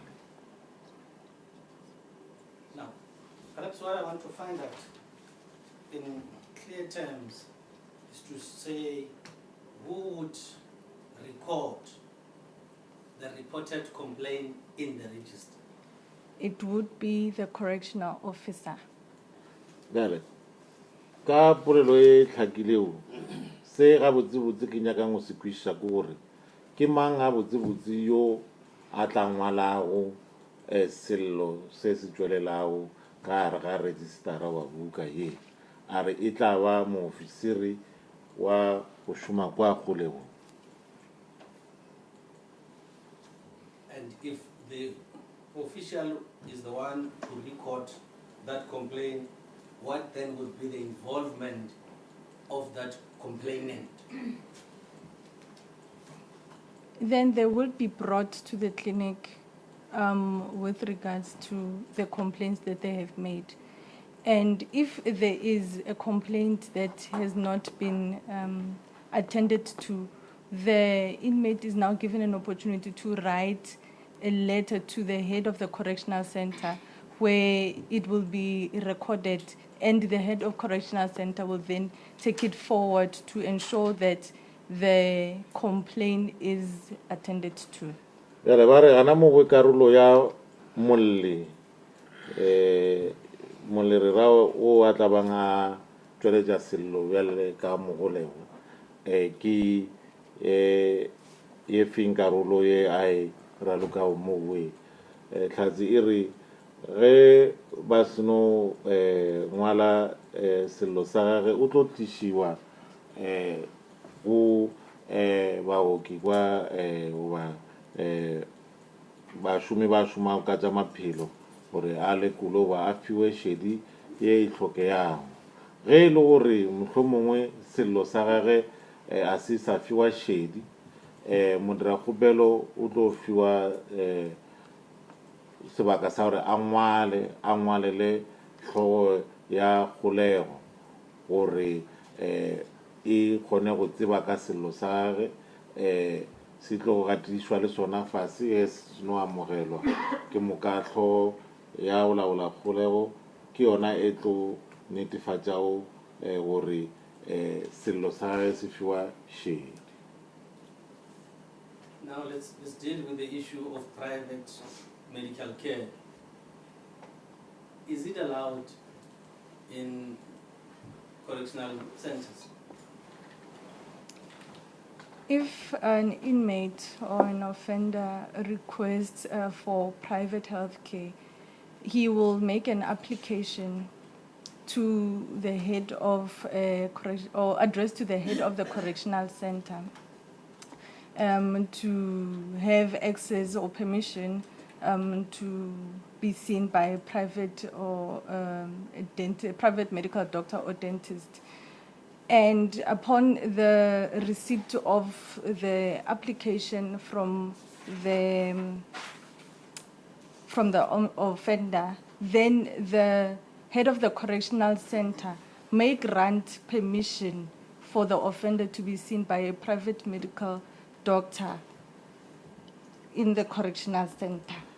Marvel, arbulele ka ge motho a nyaka go hwetša tlhahlobo goba kalafi go tšwa go ngaka ya go ikema goba ye beng ya gage a na seo se dumeletšwe go ya le ka tshepedišo ye latelwago ka kwa kgolegong na a re ge e le gore modira e le gore mogolegwa o nyaka go bonwa ke ngaka ye ikemego goba go hwetša kalafi go tšwa go ngaka ye ikemego o tlo ngwalela goba o tlo dira kgopelo go a e lebantšhago yo mogolo kwa kgolegong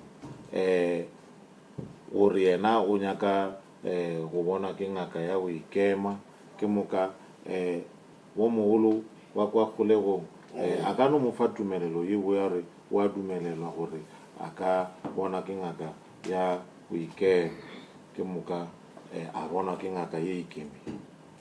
So in simple terms, such is permissible. Yes. e re bea ka polelo e bonolo go ra re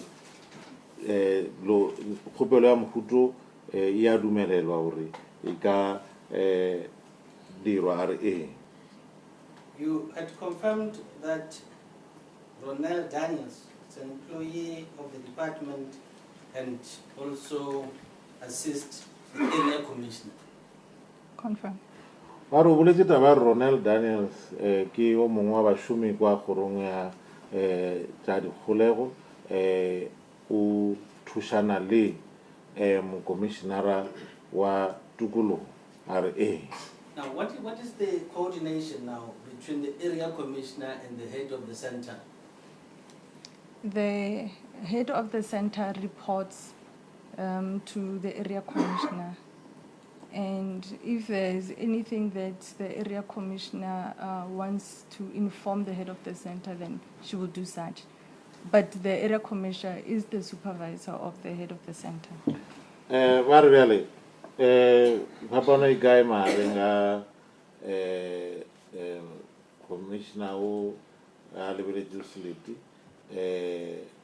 wa tukologo le tlhogo ya go laola kgolego a re tlhogo wa o mogolo wa kgolego o ka fase ga mokomišenara wa go laola selete goba tukologo ge go na le se mokomišenara a nyaka go tsebiša yo mogolo kwa kgolegong o dira bjalo.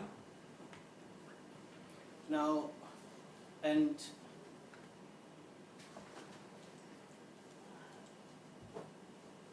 in your responsibility, if a complaint has been referred to the area commission, as suggested by the letters from the bail applicant, how would be the process that it be cascaded down to your office for intervention? Okay. The area commissioner will inform the head of the center, who will now bring the information or the complaint to my office for us to intervene or attend to it. Ya le ba re o ke tshepedišo e fiwa ke mokgwa o mofe e leng gore o tla šomišwa ge e le gore sello se rometšwe ofising ya mokomišenara gore mafelelong se le fihlele ka kwa kgolegong a re go tšwa go mokomišenara o tlo tsebiša wo mogolo wa kwa kgolegong ka sello seo ke moka wo mogolo wa ka kgolegong a netefatša gore se fihla ofising ya ka gore re tsene sello seo ka bogare re fe tlhapodišo. Now, to date, has that information, this complaint to the office of the area commissioner through the secretary, been cascaded down to your office? It hasn't reached my office. Bare Lehlohonolo le bjale re dutse mo a na sengwalwa sela o ba sello sela se rometšwe ofisi ya mokomišenara ke ramolao wa modirafopelo a na se šetše se theošitšwe go fihla ofising ya gago na a re aowa a sa tla se fihla ofising yaka. You spoke about the 24-hour period upon which you attend to complaints. Can you properly tell us about how that works? Okay. So when there is a sick call or complaint, it is registered to the complaints and request register. Our clinic opens between 7:30 and 1600 hours.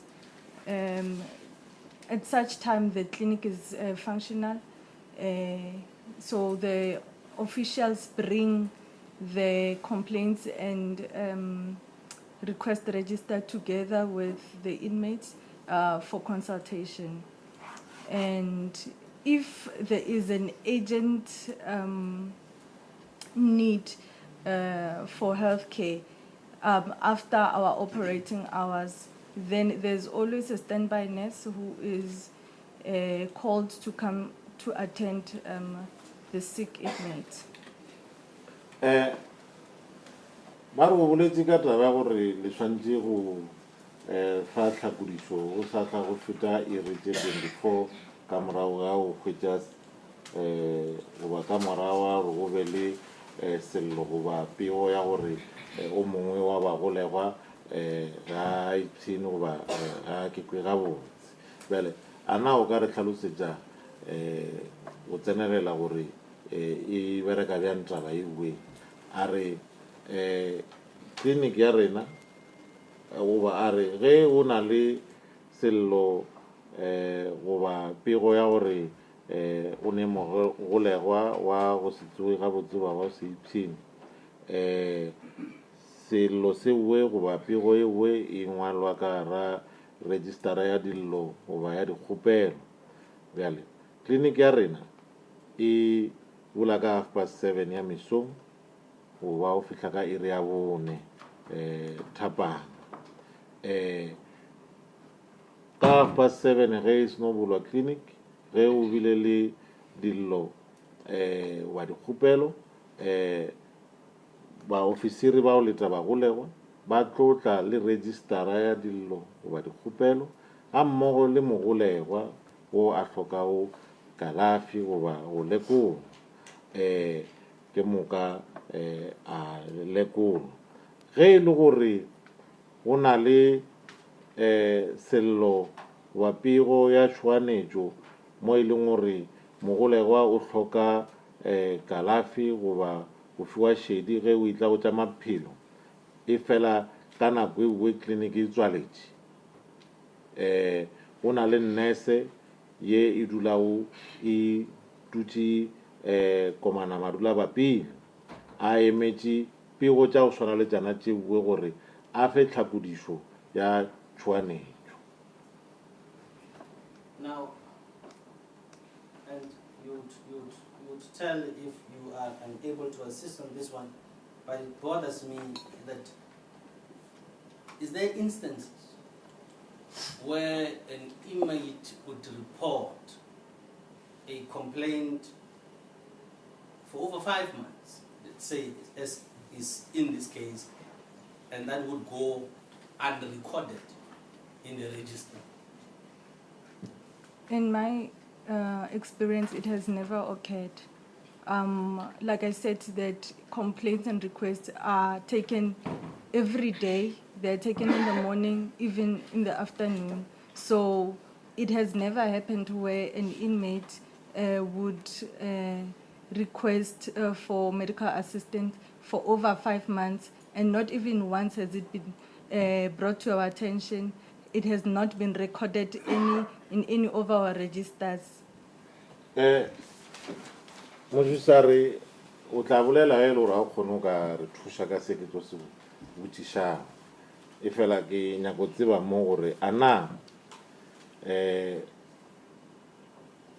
wa kgonagala gore o tshwana le ka mokgwa dilo ba reng di ka gona legatong la yo modira kgopelo gore motho a tsweletše sello sa gage sa gore o tlhoka tlhapodišo ya wa maphelo goba kalafi tekano ya kgwedi tše 5 e fela le ga tee a se fiwe šedi mabapi le sello se sa gae goba se fiwe tlhapodišo na ge a araba a re nna o ya ka maitemogelo a ka mošomong o a se tsebe ka sa direga seo sa gore motho a ka dulela go lla a tšweletša sello e fela se se ngwadiwile ga tee ka re ga buka goba yona registera goba le gore se fihle go rena goba se re fihlele gore re mo fe tlhapodišo a ke tsebe ntho ya mputo e kile ya direga gore tekano e kalo motho a lle e fela se se ka ngwala fase sello sa gae goba rena re se ka tseba ka ga yona. And in cases where the legal representative of the inmates were to raise an alarm regarding the absence of medical attention, as is in this case alleged, what would be the reaction of your department? Upon the receipt of that particular complaint through the legal representative, our office would ensure that the security officials or correctional officials bring the complainant to our clinic for assessment and intervention thereof. Jale ba re mo e leng gore o tshwana le ane bjale ka mokgwa ramolao wa itšweletša ka ona ramolao wa mogolegwa o tsena taba goba sello gare goba o tšweletša sello sa modira sa mogolegwa ke eng se e leng gore lena le tlo se dira ge go le bjalo a re rena ge re seno lemoga goba go hwetša polelo go tšwa go ramolao wa mogolegwa gore o hloka tlhapodišo ya wa maphelo re tlo netefatša gore baofisiri ba letao ba golegwa ba tliša mogolegwa kliniking ya rena gore re mo lekole re mo fe kalafi ye swanetše. And what would be the turnaround time for such intervention? Like I explained previously, that all sick calls are attended within 24 hours. Ba re bjale ka swanelo le swanetše go nama le fe tlhapodišo ka morago wa nako e kakang a le seno tsebišo a re ka ge ke šetše ke boletše gore dipego ka moka tša mafokodi a wa mmele wa tša maphelo re swanetše go di fa šedi o sa tla go feta iri tše 24. You had said that the inmates, upon admission, they are apprised of the existence of the register. Now my question is, what is the format used for such appraisal? It is done in the units. They are given education on the scheduling of their routines, and they are introduced to the register thereof. The scheduling of the routines are displayed. Yes, they are displayed in the units, where they will be informed of the routines and what is required of them. Part of the display is times for our clinic and the services that we offer. Ba re o boletše ka taba gore mogolegwa ge a amogelwa kgolegong go a lemošwa goba go a tsebišwa ka gore o na le registera ya go ngwadiša dillo goba go dira dikgopelo. Jale se ke nyakang go se tseba ke gore na go šomišwa mohuta ofe wa go ba tsebiša bagolegwa ba. A re seo se dirwa mafapeng a nawe a go amogela bagolegwa goba ao bagolegwa ba beiwa gona e ba le ka kgolegong. Ba fiwa tlhahloba thuto ya gore mananeo a bona ka mola kgolegong a tlo sepela bjang, ba tlo dira eng neng, go tlo dirala eng neng e ba le kgolegong. Ke moka ga tšwela pele ga phariwa mananeo aowe ao ba tsebiša gore eng e tlo dirala neng ge ba le ka kgolegong. Bjale go tše dingwe tša dilo tše di phariwa mowe goba tlhahla goba wa fa thuto yeo go bontšhwa le gore rena re fa ditšhomelo dife le gona re di fa neng.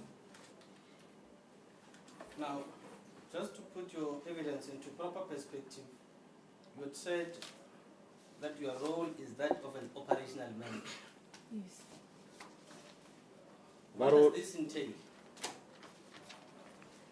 My responsibility is to supervise and oversee the operations or daily operations of the healthcare services. I manage the healthcare staff that is employed within the Department of Correctional Service at Polokwane Correctional Center. I also do clinical audits of the documents, healthcare documents, including the registers.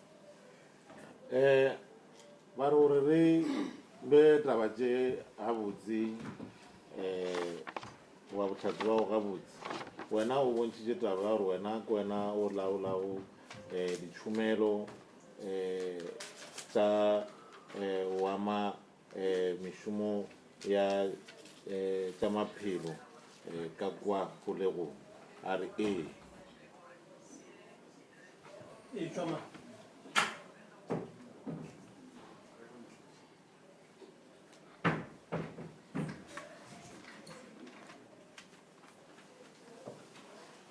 Tlhatsi ya re ee go bjalo. Motšhotšhisi a botšiša gore seo se akaretša eng, mešomo ya gago e akaretša eng ka kwa kgolegong. A re ke nna ke laolago le go lebelela gore mešomo ye e swantše go diriwa tšatši ka tšatši ya go ama tša maphelo ya dirwa ka kwa kgolegong. Ke laola le babereki ba šomago ka tša maphelo, ke hlola le ditokomane tše di tsamaelanago le tša maphelo goba dikalafi goba mešomo ya gana ka kwa kliniking go netefatša gore ditokomane tša gona di gabotse go ya le ka swanelo.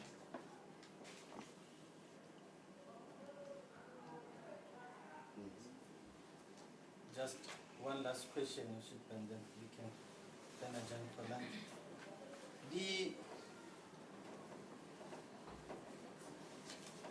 On admissions into your centers, where an inmate has some illness of any nature, how does that work?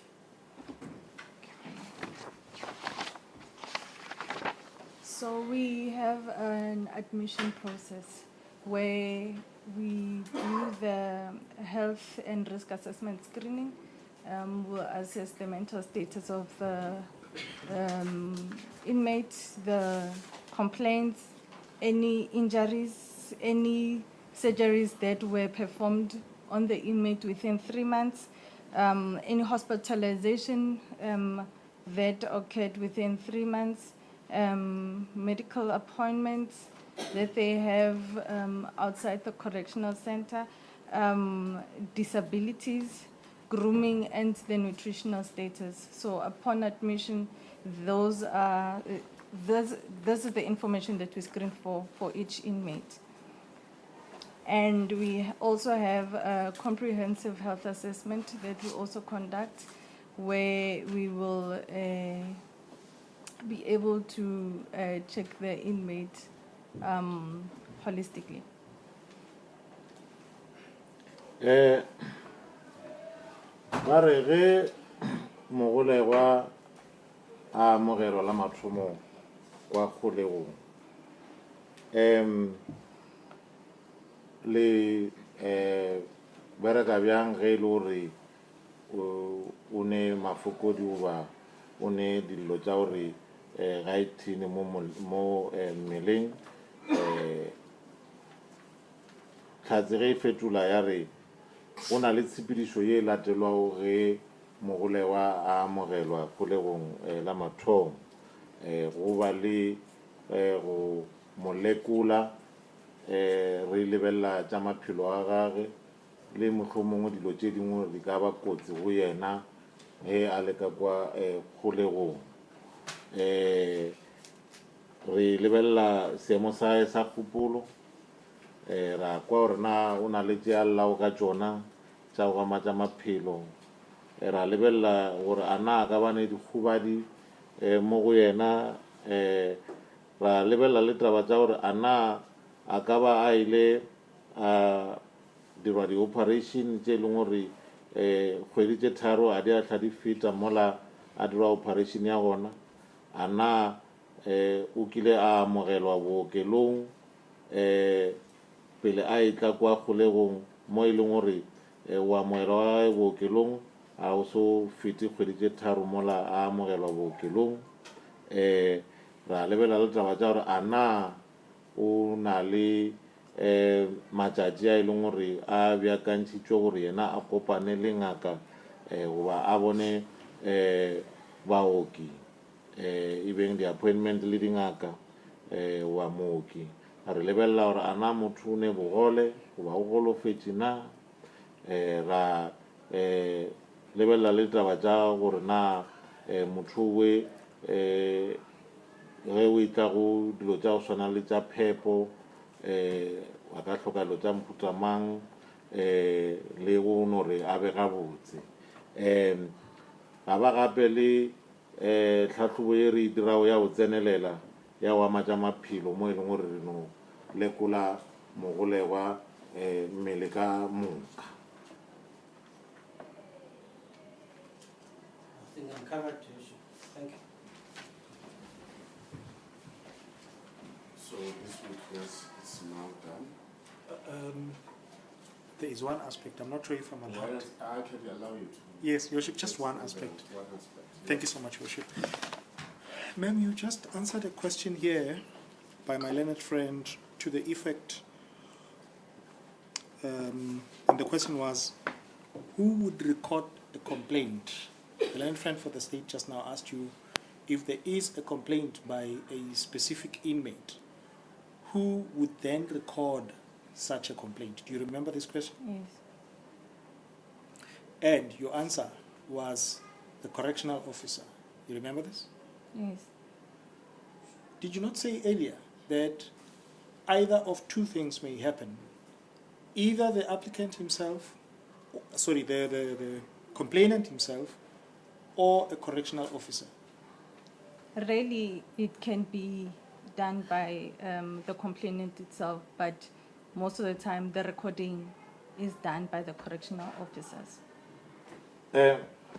Ramolao a re o ne ntlhanyana e tee e leng gore o nyaka go itlhakiša gabotse go tšwa go se tlhatse se boletšego ge e araba dipušišo tša motšhotšhisi a re o ne karabo e arabileng ya go tšwa go motšhotšhisi ge a nyaka go no tseba gore a botsebotse ke mang a ngwalago sello goba kgopelo ka gara registara yena a re ke moofisiri wa go šoma ka kwa kgolegong bjale ramolao a re tlhatse ya re ee ke boletše bjang ge ke a rang a re bjale kwa morago e nna ko botšiša dipotšišo a na a se wa re sello se ka amogelwa ka tsela tše pedi e ka ba moofisiri ka bo wena wa sengwala goba a fa molle e beng mogolegwa gore a ngwale ka gare ga buka wa register a re a se gantši mo e leng gore ba tla ngwadiša mogolegwa nako e ntši o ngwala moofisiri wa go šoma ka kgolego. So let's divide these duties accordingly. The complainant has a duty, if I may put it that way, to complain. But the duty to ensure that the complaint is recorded is that of the correctional officer, correct? Correct. Ba re bjale a re wa ntshe maikarabelo go batho ba babedi. Mogolegwa o ne maikarabelo a go bega go ba o tšweletša selo. Mola moofisiri wa kwa kgolegong a na le maikarabelo a go netefatša gore sello seo se feleletša se le ka gare ga registara ba se ngwadilwe ka bukeng a re go bjalo. So I want to tell you now, give you a message to take back to work, that if you want to attribute any blame regarding the non-existence of the complaint in the register, please make sure you attribute it to the right people. It is your staff there, okay? Ba re bjale ke nyaka go fa molaetša gore o boele le ona kwa mmerekong wa gago. Molaetša kwa gore ge e le gore o na le motho o le nyakang go mo rweša molato wa mmona phošo gore sello sa mogolegwa goba modirakhupelo a se sa ngwalwa ka gara registara, motho o le swantse le mo rweše molato wa mmona phošo ke bašomi ba lena kwa kgolegong. Thanks, Yoshi.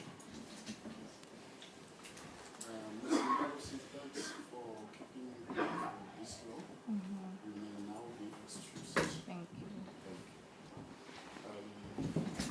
State and the defense, I think that opportunity that I said we will have in terms of addressing the court and the merit of the application will arise after that. Unless if, yes. Yes, Your Worship.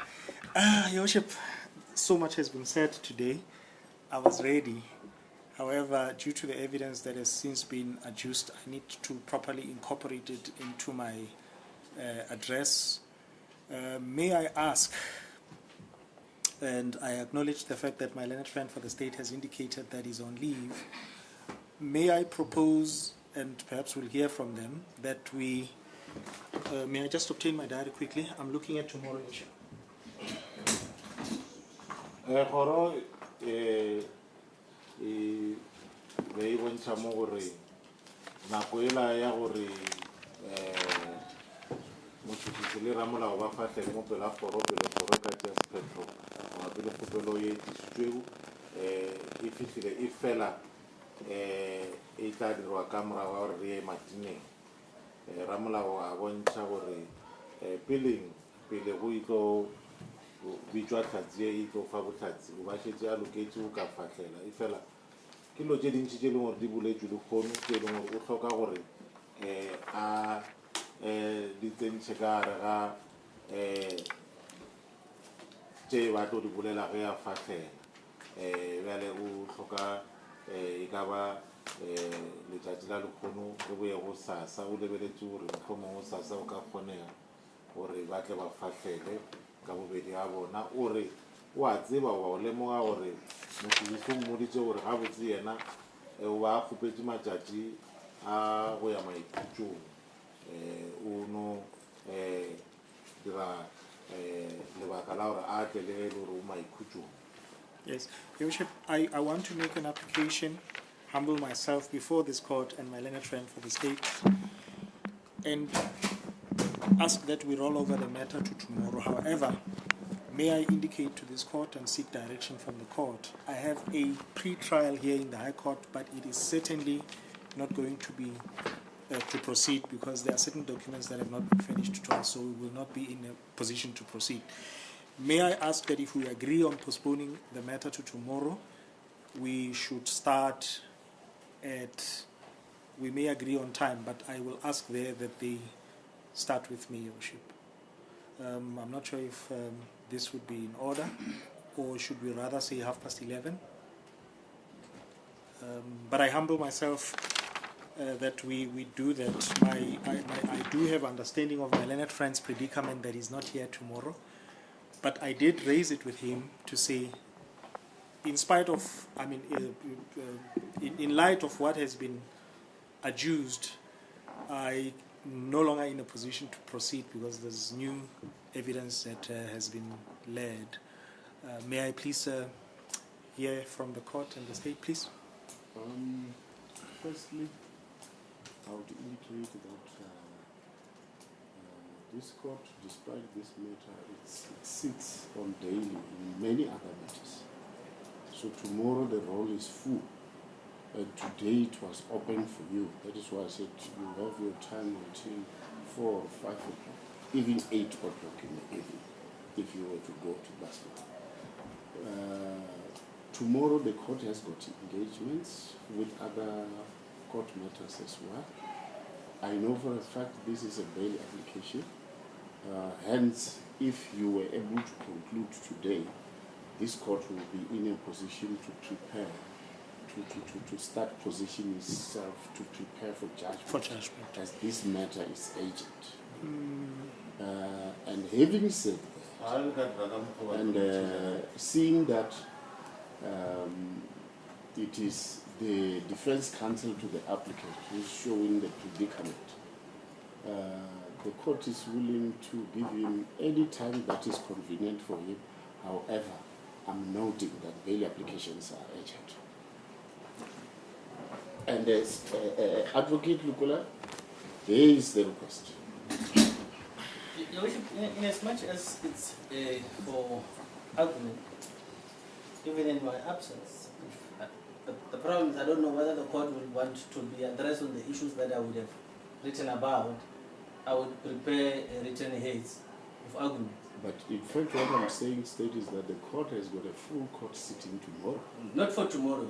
If the court is not available tomorrow, it's fine. But what I'm saying is, because of my unavailability next week, if any date the court would agree upon, I would submit written heads of arguments. But my challenge would then be, if the court would seek to be addressed on certain aspects that would have been raised there, that's the only predicament. But we... Okay. All I'm saying is that I understand the defense counsel, Mr. Kumar, for what he says because of the further developments. I was saying that if this court was even ready to even receive the heads of argument, even at 8 this evening, it does not have a problem. I'm trying to share that I respect the application. That is what I'm trying to say. And having said that, then tomorrow my role is so congested and I will not be available tomorrow. I had put this matter for yesterday, today, and even if we were to conclude, I was going to tell you my direction with regard to preparation for judgment. However, I think perhaps if that is the position that it has to be postponed, we'll look at next week. And remember, this is not because of the state of me. Indeed, it's because of you. Perhaps may I suggest that now it's 1:20. May I please be given until 2:50, if possible? Then we come and argue, and then if the court is not ready, then we'll find a date for judgment, in which case, even if my learned friend is not here, the matter may proceed, because I'm worried that my learned friend is on leave, and if we are to postpone the matter, certainly it may not be next week, which raises even more problems. No, I think if you agreed to the states, if you said it's that time, this court doesn't have a problem for it adjourns. But what I want to say is that would we have fully prepared yourself on behalf of your client? Yes, Your Worship. State? Your Worship, for today we are here. We can attend to the matter.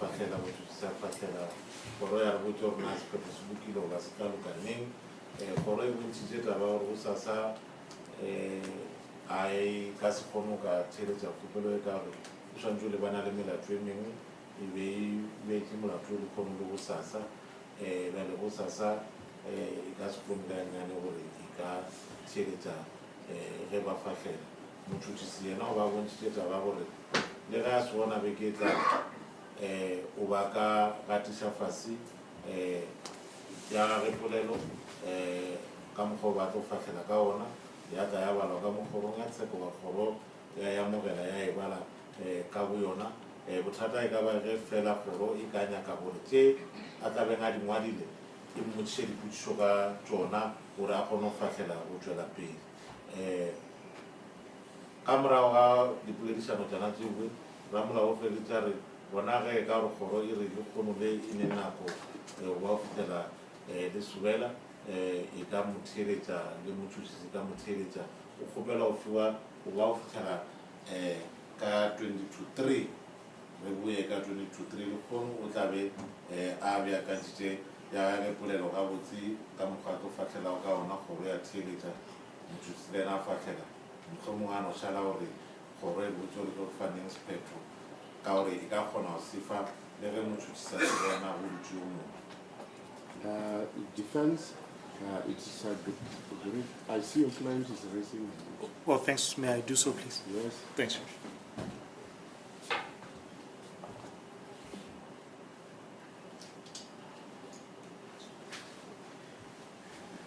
Thanks, Bishop.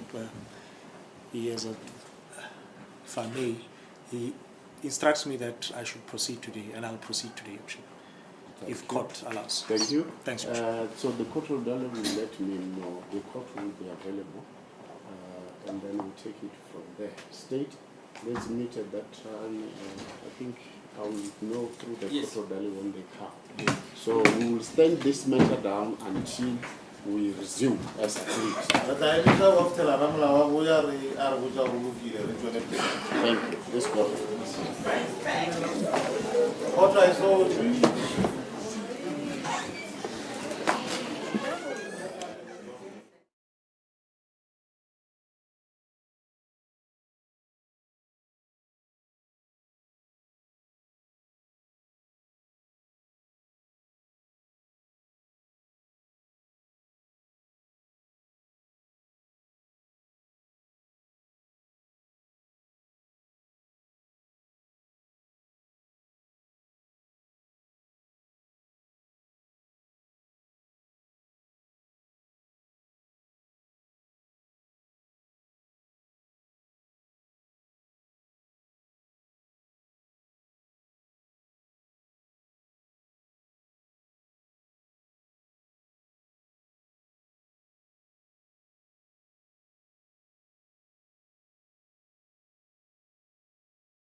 We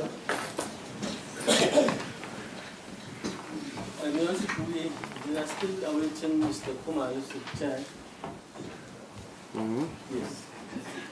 And when he arrives, we'll call him.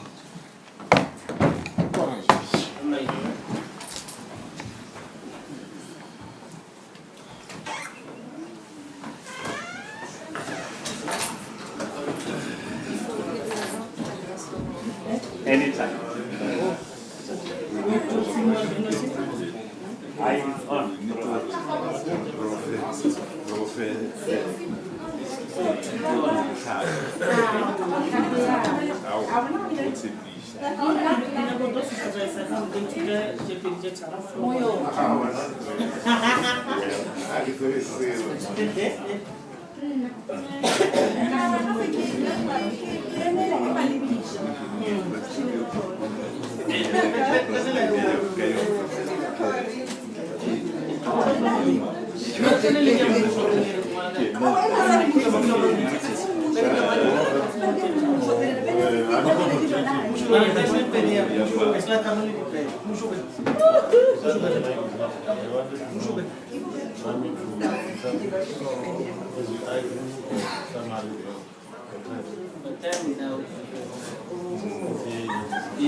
record.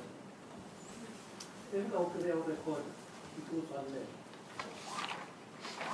The one I did.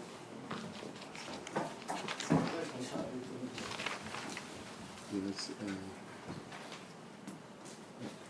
I'm waiting for the machine. We are back on record. Thank you. Like we said, when we adjourned, we are going to resume back so that we can deal with the last final details with regard to their address on the merits of the application. Mr. Kumalo. As the court pleases, Your Worship, may I first thank the court for the indulgence. And I have been advised that at some point the court came and found that I was not here. May I also sincerely apologize to the court. I was held up in traffic, Your Worship.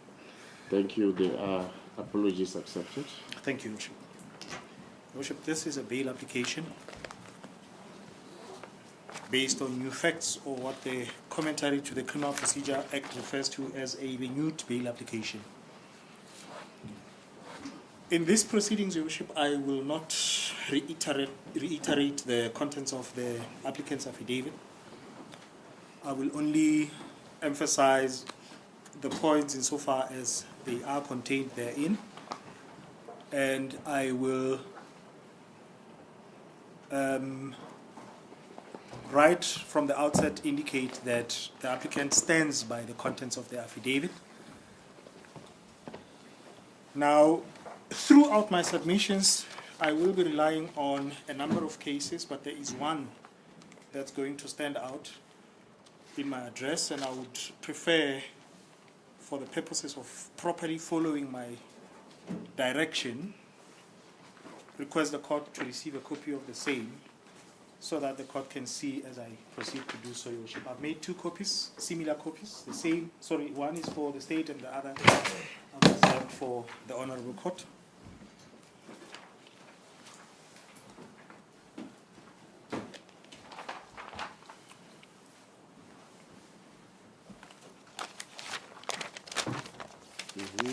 Thanks, Your Worship.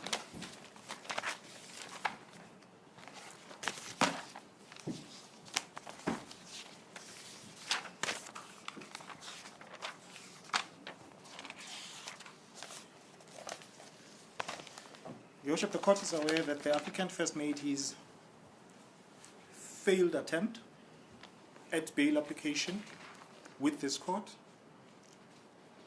after which he attempted also to appeal against the decision of this court, and the same was also unsuccessful. I will make reference as I proceed to not just the judgment from this court, but the judgment from the appeal court. And I will also explain that I'm so empowered to do by case law. Firstly, the Criminal Procedure Act does not prescribe how proceedings of this nature should be conducted.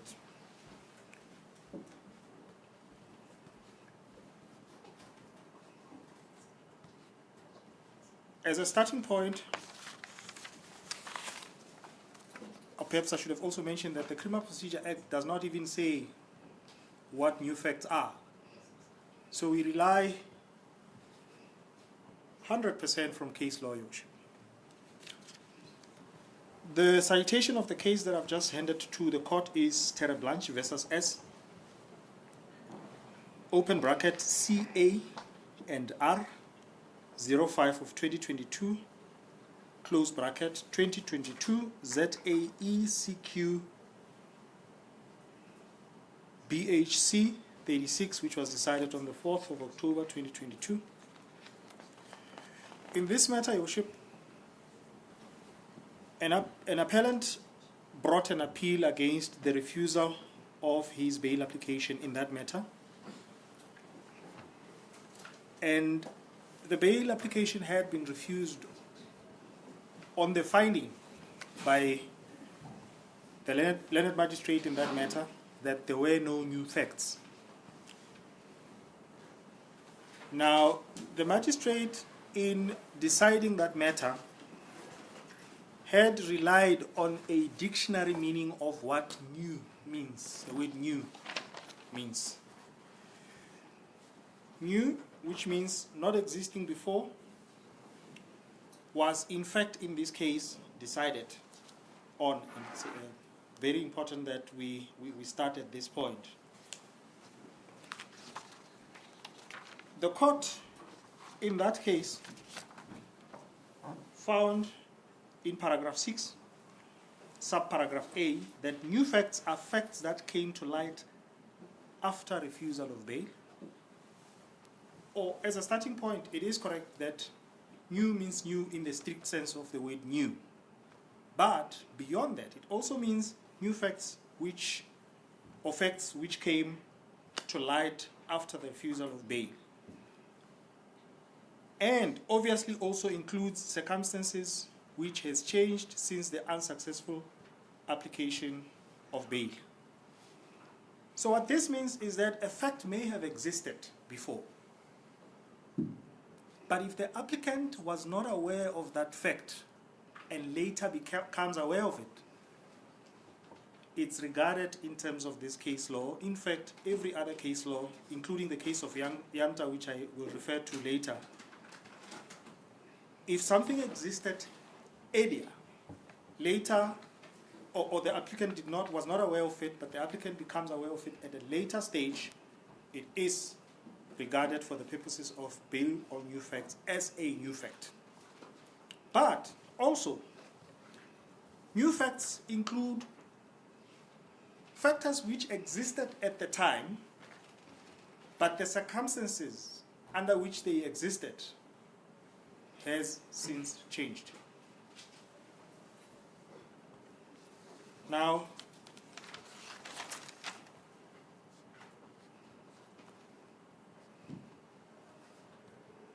on page 3 of, yes, that is the point that I've just referred to.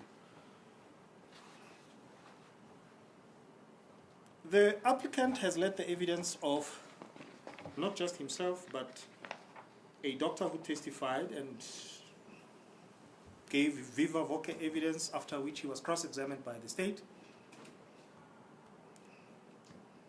The doctor testified that this applicant was about to be referred for a medical procedure or operation.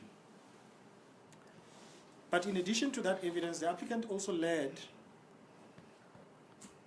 through a confirmatory affidavit, the evidence of a doctor, psychologist, Dr. Mukoti, who mentions in his affidavit that the applicant missed an appointment on the 13th of February 2026.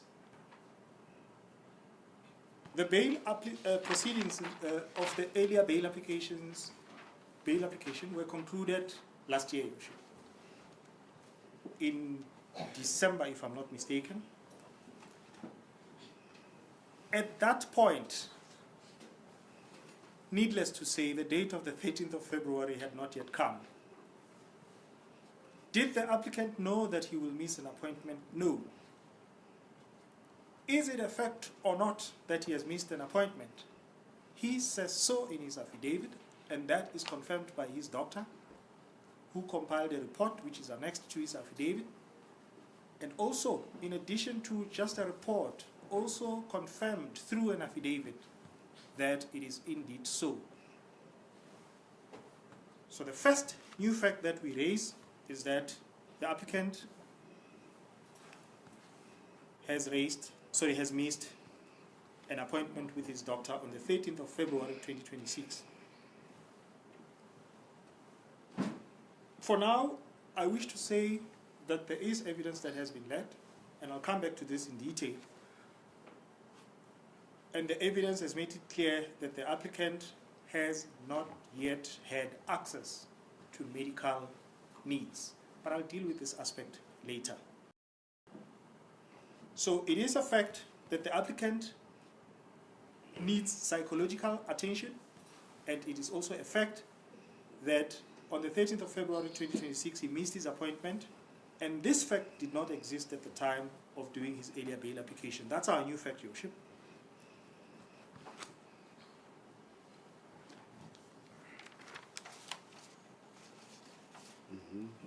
Yes, Your Worship. Now, the applicant goes on in his affidavit and raises points in limine in his affidavit. I'll deal with the second point in limine first. And in this point in limine, the applicant says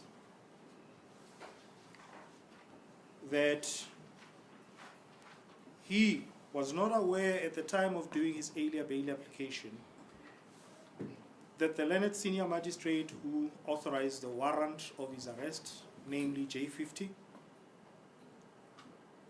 was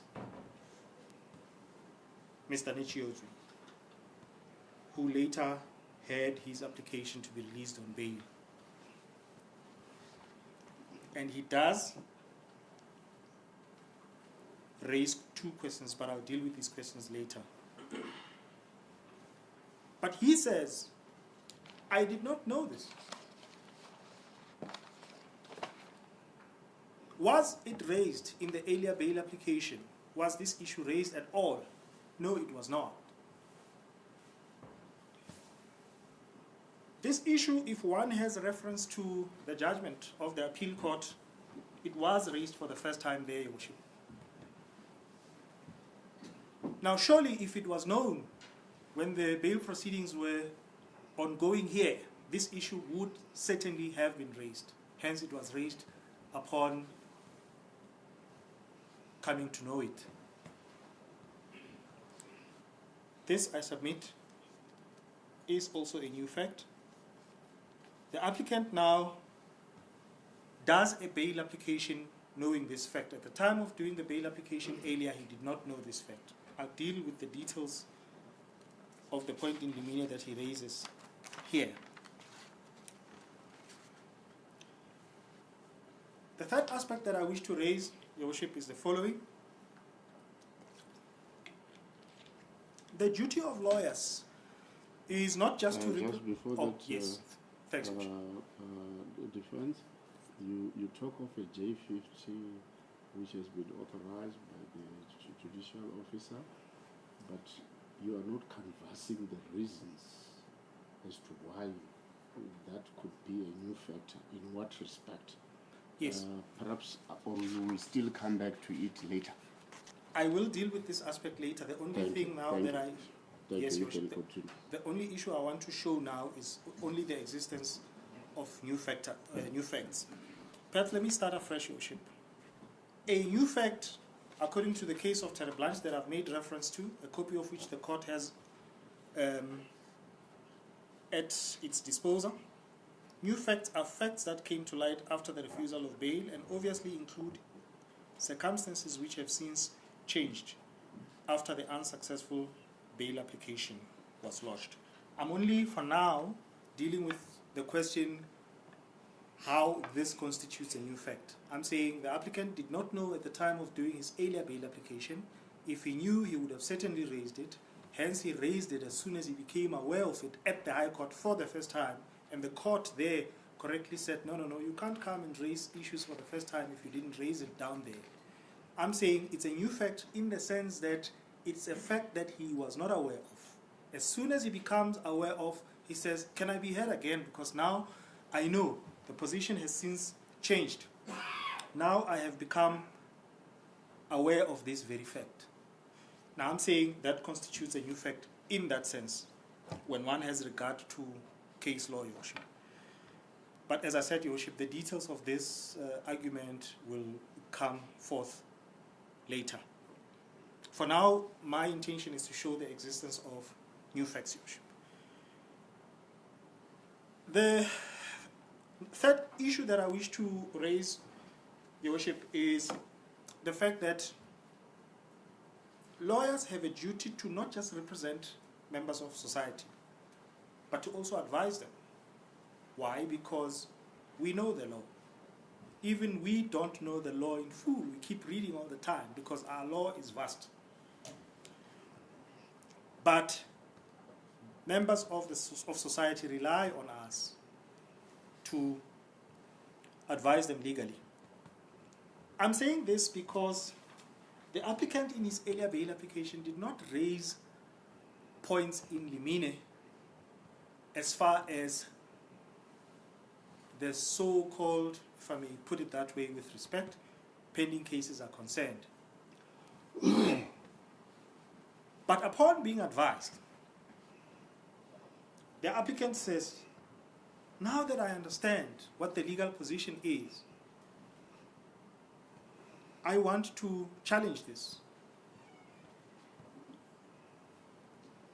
Now I say, it comes to light for the first time upon being advised. And he says, and I don't want to cast aspersions on colleagues, but I want to say that he says, now that I've been advised, that's what he says to me, now that I've been advised that this is what you think, or advised to me, I now say, I want to challenge it. Hence he has raised the points in limine under paragraph, or the first point limine, if I may refer to it as such. So this comes to light for the first time, and he challenges it. But if you ask it differently, you may also say, did the applicant raise a point in limine in respect of this? The answer is no. So this is being done for the first time. It's a new fact whether you look at it from this perspective or the other perspective.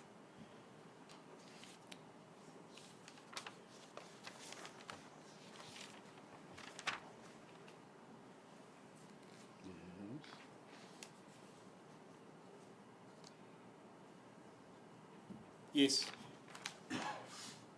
The applicant was called into the witness box, Your Worship, the court will remember. And my learned friend asked questions. But there's one specific question that my learned friend for the state asked to the applicant. And he says, and I'm paraphrasing, I'm not using the exact same words,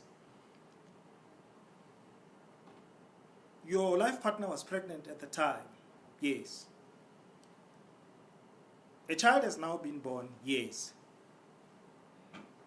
A child would in any event be born. Yes. So I've tried to deal with both the questions from the state as well as the answers. But I say this, Your Worship, that is it a fact that a child was born when the earlier bail application was had? I say no. There was no child who was born.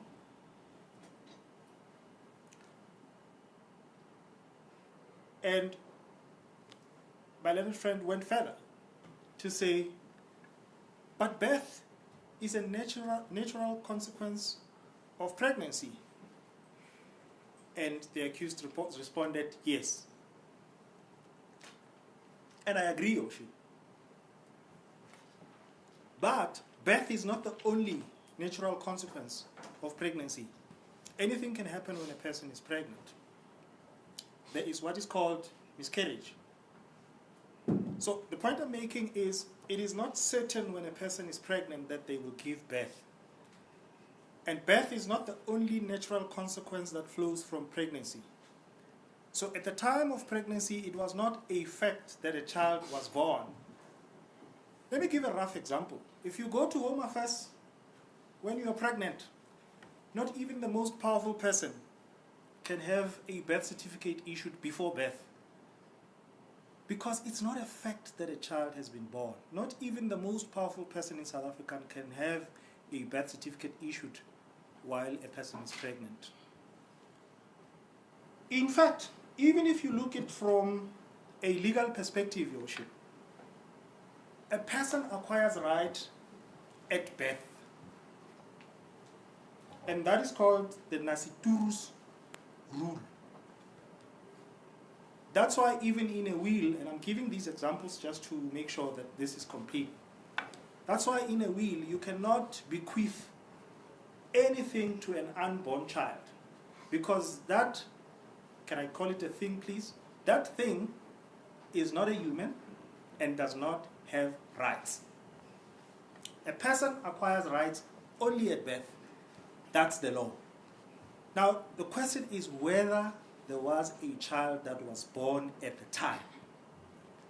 That is a non-fact.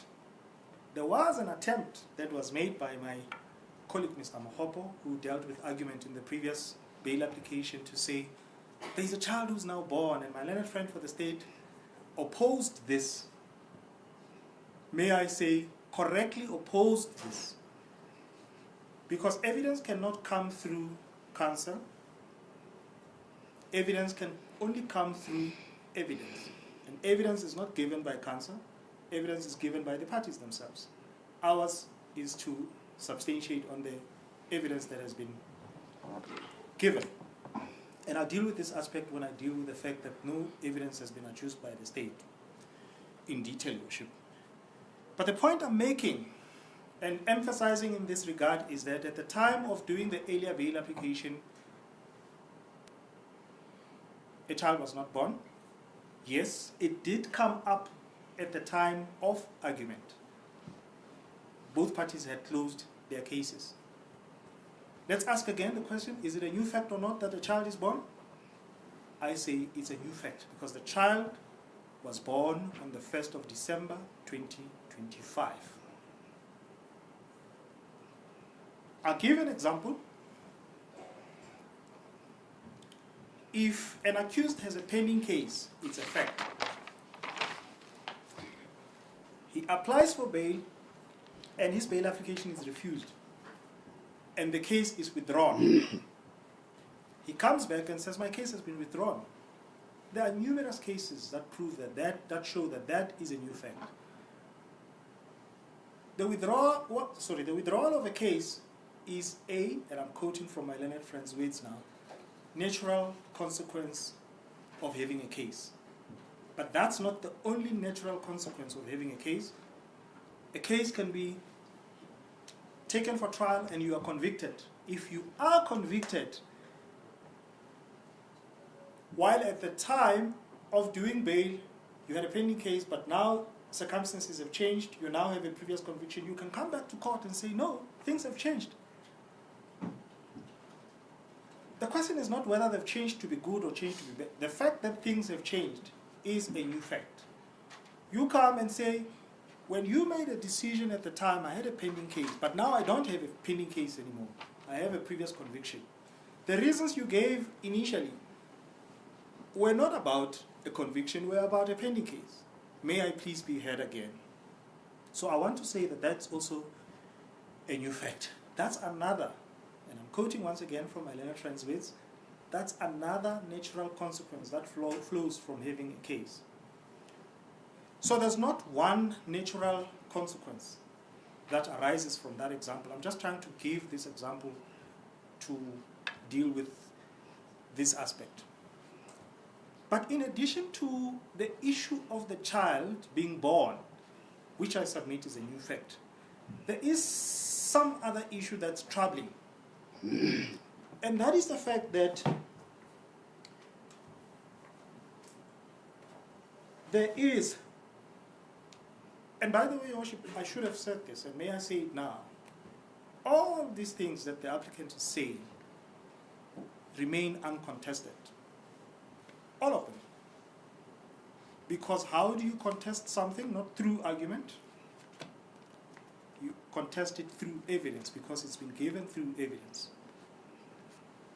And perhaps may I say this now, that if this matter was in the civil roll, it will actually be on the unopposed roll because the state has not given any evidence to oppose this. So I'm just saying that as we are going, we should bear in mind that there is no evidence to the contrary of what has been adduced before court. I was saying just before I interrupted myself, Your Worship, that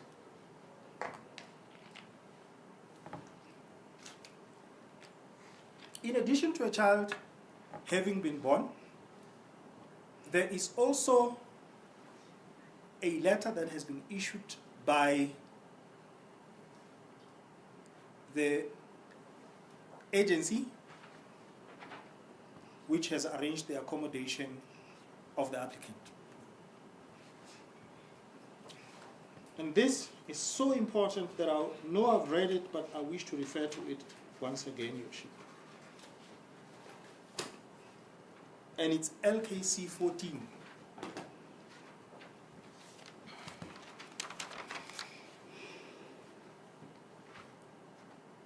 Your Worship, may I ask for now that I take a very short break, not through an adjournment, but through a summary of interpretation, Your Worship. 1, 2, 3 words just for me to put my thoughts together, if possible. Summary of interpretation of what? Of everything you were saying. I'll proceed, Your Worship. If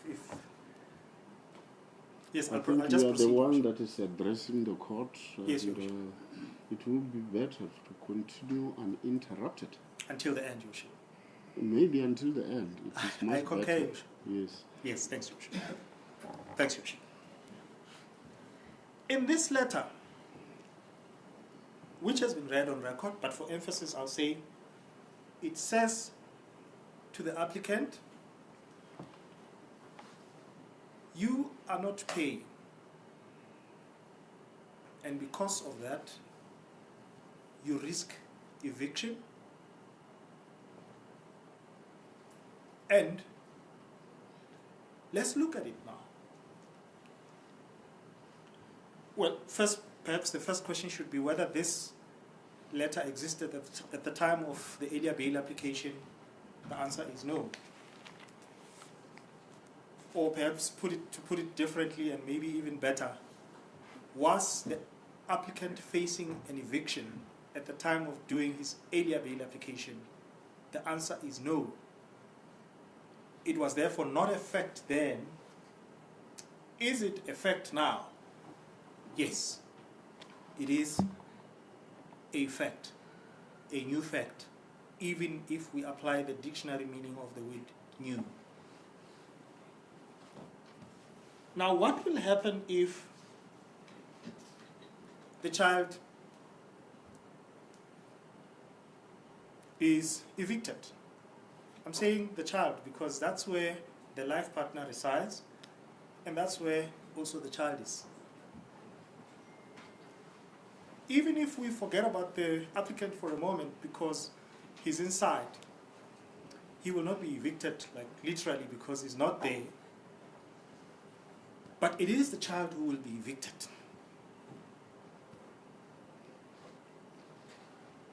What does that mean, Your Worship? It means this. This court is the upper guardian of all children. The Constitution as well as the Children's Act tell us that courts, when dealing with an issue that affects a minor child, the best interests of the child enjoy a treatment of paramountcy. So it's not the child who's standing here applying for bail, Your Worship, so that I'm not misunderstood. It's the applicant, and the applicant is the sole caregiver of the child. May I make reference to his previous affidavit? He says, my life partner is unemployed and relies on me. That's what he says in his earlier affidavit. Surely, Your Worship, the accused is in custody, yes, but the child who is 5 months old is the one, 4 months old, is the one who's going to suffer the most. And this child, and this court, Your Worship, this court, as the upper guardian of children, has a duty to protect the child. And this child can only be protected through the applicant.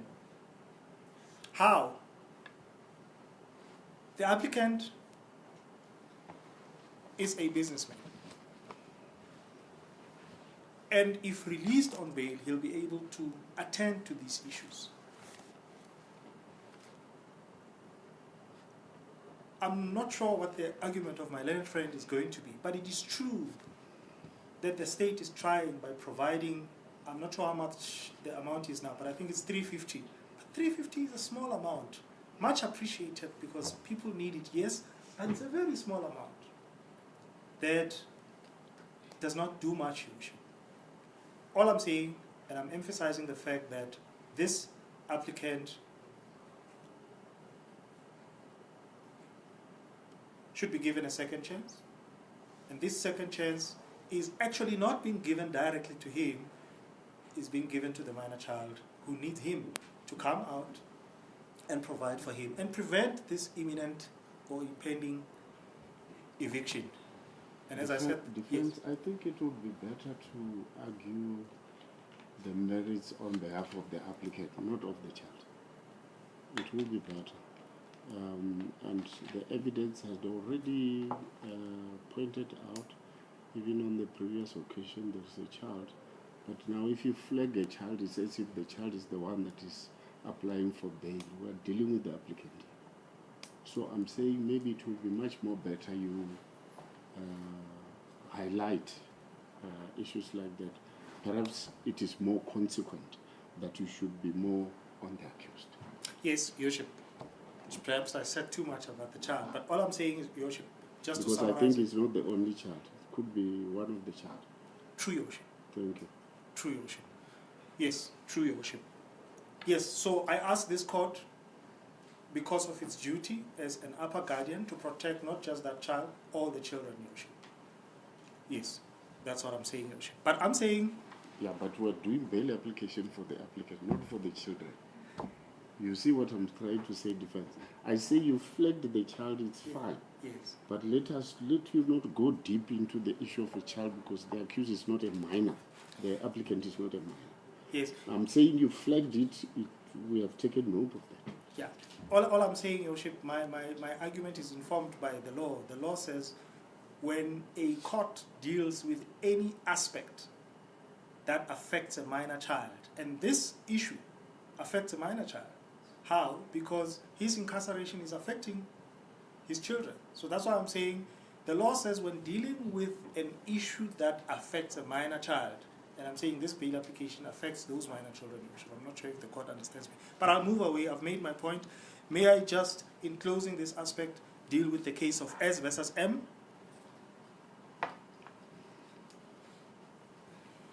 Open bracket, Center for Child Law, Amicus Curiae, close bracket, 2003,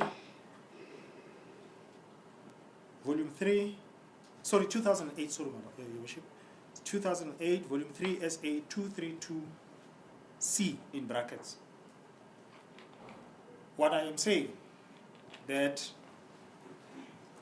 when dealing with any issue that affects a minor child, the court should protect the children. Is also covered in that judgment. That case, as far as I understood it, talks about substantial and compelling circumstances for the purposes of sentencing in what we often refer to as the Minimum Sentence Act. It has been found that by being a primary caregiver, it constitutes a substantial and compelling circumstance justifying, and I'm paraphrasing, a non-custodial sentence.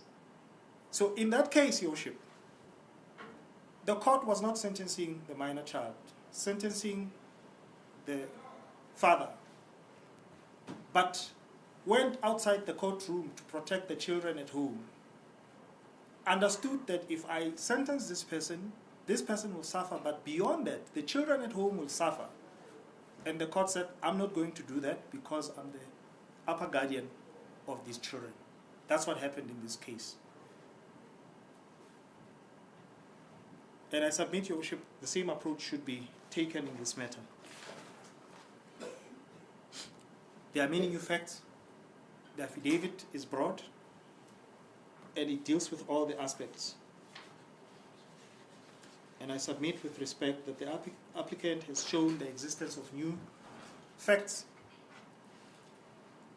Whether we approach it strictly by using the dictionary in finding out what new means, or by applying the case law that says new fact is not only anything that's new. Even if it existed a long time ago, if he was not aware of it and now he becomes aware of it, it's a new fact. If something existed but it changes its form, it's a new fact as well. I'll give another example. The applicant said in his earlier affidavit that he fears that there might be litigation. The fact there was that there was fear. There was no litigation. There was fear that there might be litigation.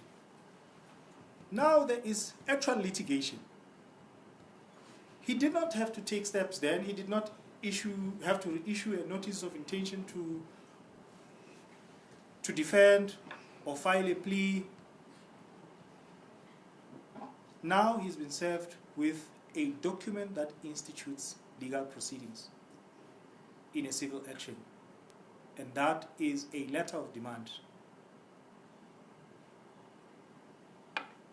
And that's a fact, a new fact that did not exist at the time of the earlier bail application. So I say there are many other facts that the applicant has referred to in his affidavit which are clearly new and which we would like to ask the court to consider. And I submit, Your Worship, that when one has regard to the address that I've made insofar as it relates to new facts, as in those that I did not refer to now, but contained in the affidavit, I submit that the applicant has proven the existence of new facts, Your Worship.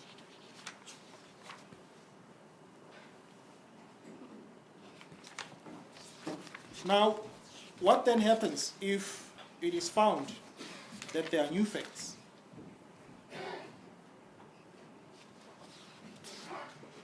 In this very case that I've referred to,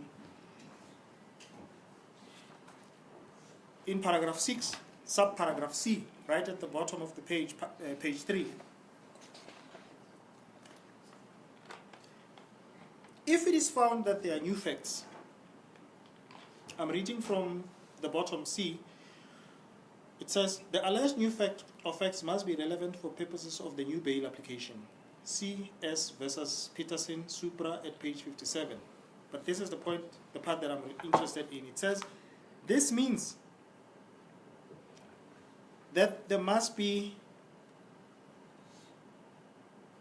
at least be some advance indication that the new facts, if received, would, on their own or in conjunction with all the facts placed before the court in the earlier unsuccessful bail application, assist the court in considering release on bail afresh. A bail application is like an applicant standing at the door asking to enter the courtroom to be heard. He has to have a key, and that key is called a new fact. Once he has the right key, being a new fact, and is able to open the courtroom, he should be heard, and not just on the new fact only. That is what the case law says. He should be heard on all issues that he has brought up as evidence, new and old. So what this means, Your Worship, is if a finding is made that there are new facts, and I ask the court to do so because of what I've submitted, then the court hears the bail application, and when the court now hears the bail application, the court doesn't say, but this is old, this is new. No, you listen to everything, Your Worship. We start afresh doing the bail application because he has opened the door and he's now in the courtroom and has successfully asked to be heard once again, Your Worship. There's one specific, yes, paragraph 21 of that judgment. It says, once an applicant for bail on new facts has established the existence of new facts, he is allowed to reopen his case and is entitled to lead any evidence old that the applicant was involved in an accident. It is old, Your Worship. And I ask the court to consider the evidence that has been adduced in its entirety from himself as well as his psychologist as well as the general practitioner. And I seek now to deal with the question whether there are exceptional circumstances.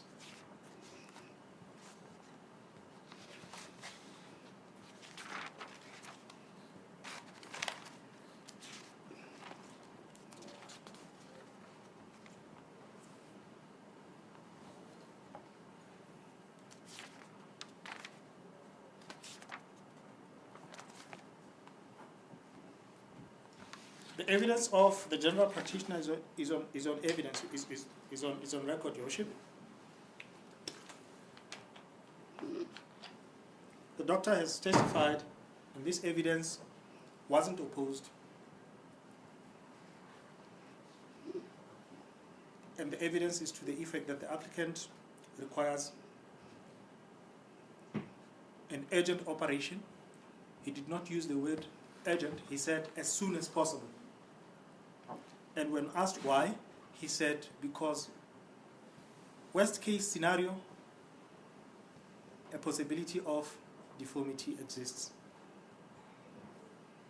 So you've got it as an exceptional circumstance that he requires an urgent operation. And this is informed by the case of Jonas, 1998, Volume 2, SACR, 355, in brackets, C at paragraph 55 to 56, that an urgent need for an operation is an exceptional circumstance. I submit that the fact that the doctor has testified that there is a need on the part of the applicant for an urgent operation constitutes an exceptional circumstance. But what makes it even more compelling or even more exceptional is the fact that if that does not happen, what would then follow? Deformity. That is not the purpose of the criminal justice system, that a person should go to jail and such eventualities arise. It's not your option. Otherwise, bail would be punitive, because if he stays inside, something worse follows from that. It's not just him being inside. The worst thing can happen to him, Your Worship. So I submit that, as I said, Your Worship, that it's an exceptional circumstance that's even more compelling when one has regard to the consequences that may follow if he does not get the operation. I'll deal with the evidence of the witness who was called today by the court, which might be linked to this in one way or another. Now, as I said, Your Worship, if there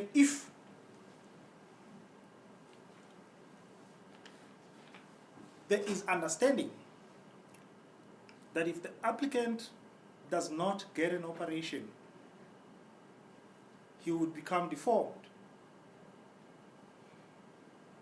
then his continued incarceration, even if it's not intended, it would be punitive to him. Because the only reason why he's being kept in custody is so that he can face his trial, not that he becomes deformed. I submit that if he is not released, then he will suffer punitively a deformity, and I submit that the case of Atchison is applicable. S versus Atchison, open bracket 1991, volume 2, SA 805, and M in brackets, which states that the purpose of bail is not punitive. We are not keeping the accused in custody because we want to show him.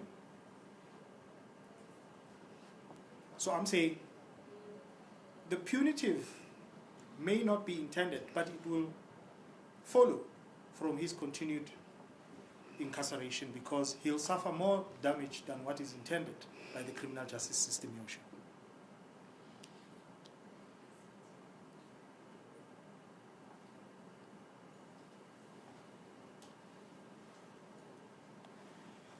Worship, the applicant complains in his points in limine, just to go back, particularly if one has to deal with the first point in limine. The applicant has shown through his attachments that some of his cases have been withdrawn. And some of these cases have been withdrawn because the complainants, the very people who opened the cases, said, we're not interested in the cases anymore. Is a person not allowed to make that decision? He is. The person makes that decision, the case gets withdrawn. He's happy. The accused is happy. Who else should not be happy when the parties themselves are happy? Now the case comes back, and I say, with respect, through the back door, pause for a minute, deal with the fact that he was out on bail in respect of that matter. The case is finished. He took his money back. He goes on with his life. And the state says, wait a minute. Come. Bail application. Is that fair? No. He has passed the test. He has been subjected to that test. He has made a bail application. The court was satisfied that he's a good candidate to be released on bail. But now he has to be subjected through the same test again. The state is entitled to reinstate cases, Your Worship. And the procedure, established procedure in criminal law of reinstating cases is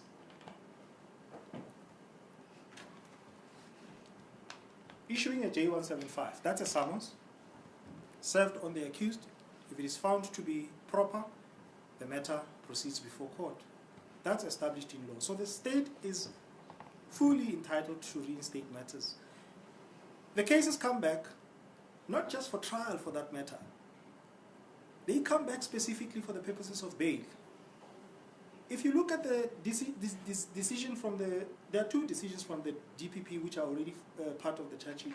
There's one that was issued on the 24th and the other that was issued on the 25th. The first one that was issued was consolidating the cases for the purposes of trial. If there was that one alone, I would find it a bit acceptable. They issue it today that we are consolidating these cases for trial, but the next day, the very next day, they issue another directive, Your Worship, that says, now we are consolidating these cases, not just for trial, but for bail. I'm not casting aspersions on the state at all, but I'm saying the state may have not seen that when they do so, it comes with prejudice. Because instead of dealing with counts 1 to 3, now we are dealing with cases that have already been withdrawn and finalized. The complainant way is happy. Cases are coming back through bail application. It's no doubt about that. But to bring the cases back for bail application, no. And now that these cases are here, the court can't say, no, I'm going to ignore those ones and deal with counts 1 and 3. No, the court has to deal with them because they've been placed before court. Now I submit, Your Worship, that the state may have not intended to prejudice the applicant, but the conduct self-evidently does come with prejudice.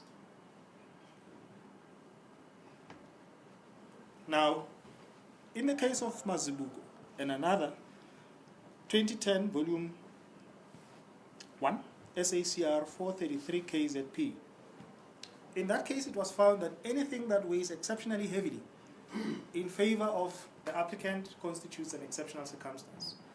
If the court agrees with us that something is wrong with the way these matters were brought here, I submit that that is correct, the correct finding to be made. I submit that the further finding that the court needs to make is that, therefore, the applicant has suffered prejudice because he had to deal, as he's dealing now, with all the cases, even cases where, as I said, Your Worship, the complainant is happy with his life and he just overhears that the cases are back and the applicant is now dealing with a bail application. Now, to apply the principle of Mazibuko, I submit, Your Worship, that prejudice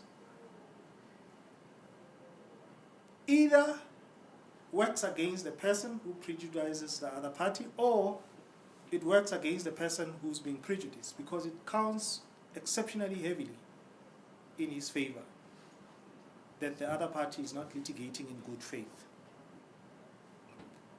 But we also raise the principle of res judicata. Courts hear disputes and resolve them all the time. There's a principle alongside res judicata that says you can't be solving the same problem all the time. You solve it once, and when you are done, you are done.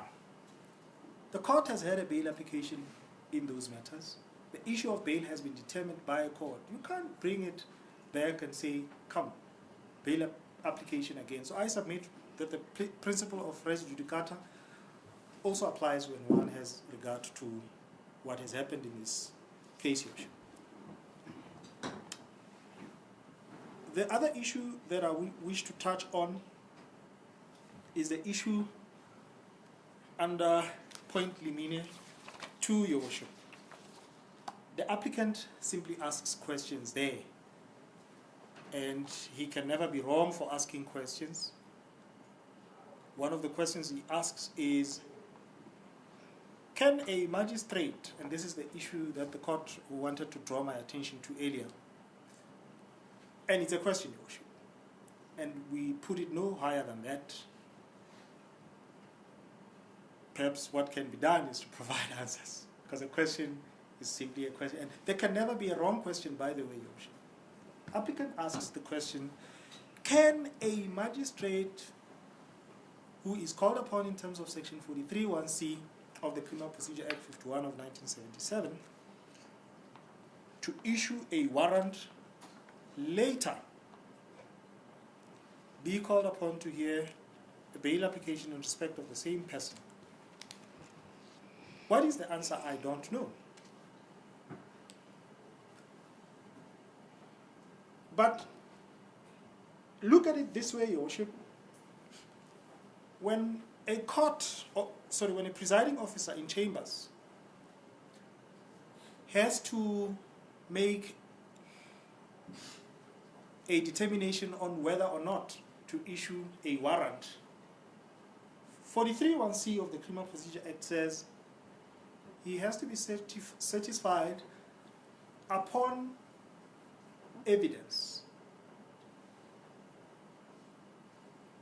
that the person against whom a warrant is sought there's a reasonable suspicion that he has committed the offense. So, as a presiding officer, you have to make that determination, and that's the test. The very fact that a warrant is issued means that there was satisfaction that that test has been passed. Now, we say in bail proceedings, the applicant can show the court that the state's case is weak against him, and if he manages to do this, it counts in his favor if you apply the Mazibuko case, but it also constitutes an exceptional circumstance that's established in law. He asks another question. Well, now that it's a fact that the same presiding officer who authorized my warrant, thereby finding that there are reasonable suspicions that I've committed the offense, can he be in a position to make a finding that I don't know? We leave it at that, Your Worship. We only pose questions. We don't know. Your Worship,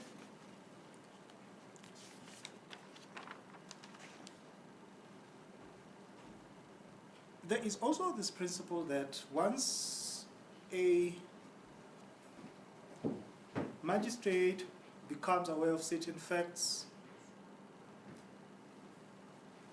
because he has to make a decision on it, or because he was present when it occurred,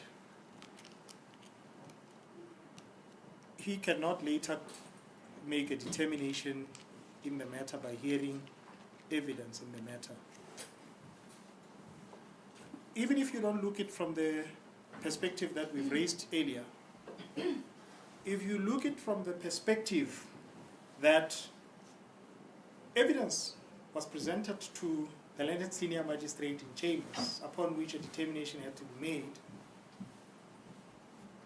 obviously, coming to court, there's that I already know something about the matter, but we ask a question, and it's only a question, Your Worship. And I leave that point.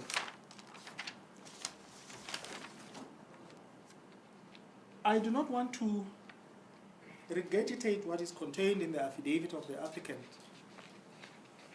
but I submit that all the facts that he has raised in his affidavit, which we say constitute exceptional circumstances, without me repeating them, we stand by the fact that they do constitute exceptional circumstances. The test under Section 6011A, which is applicable, goes further to require that the applicant must show that it is in the interest of the applicant to be released on bail.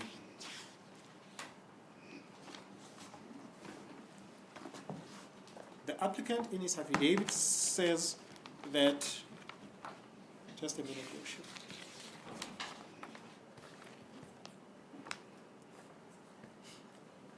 These matters have, in light of the decisions, one, we don't have a problem with, directive from the DPP's office. The other, we hold reservations about them.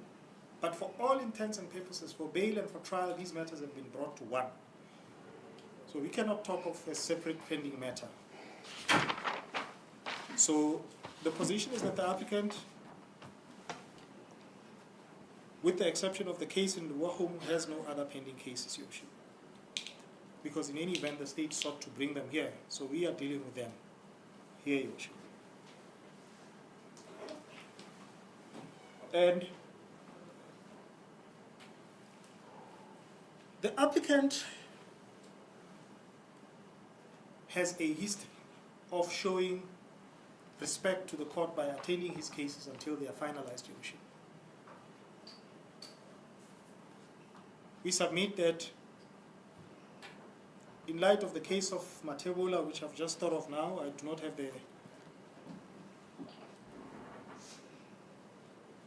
the citation of. If a finding of likelihood is to be made, it must be based on facts. And the High Court, including our own here in Polokwane, it tells us that courts, and the way they use the words, courts must not grope in the dark and speculate whether there will be or shall not be any likelihood. It must rely on fact. I submit that the fact that we know is that the applicant, when he has a case, he attends his cases until they are finalized. Hence, majority of those cases, in fact, counts 4 to 9, as far as we are concerned, have been withdrawn or finalized in the one way or the other. In another one, Your Worship, that I didn't mention, it was mediated, and even though the complainant was not there, the complainant had signed mediation forms, it's there on record.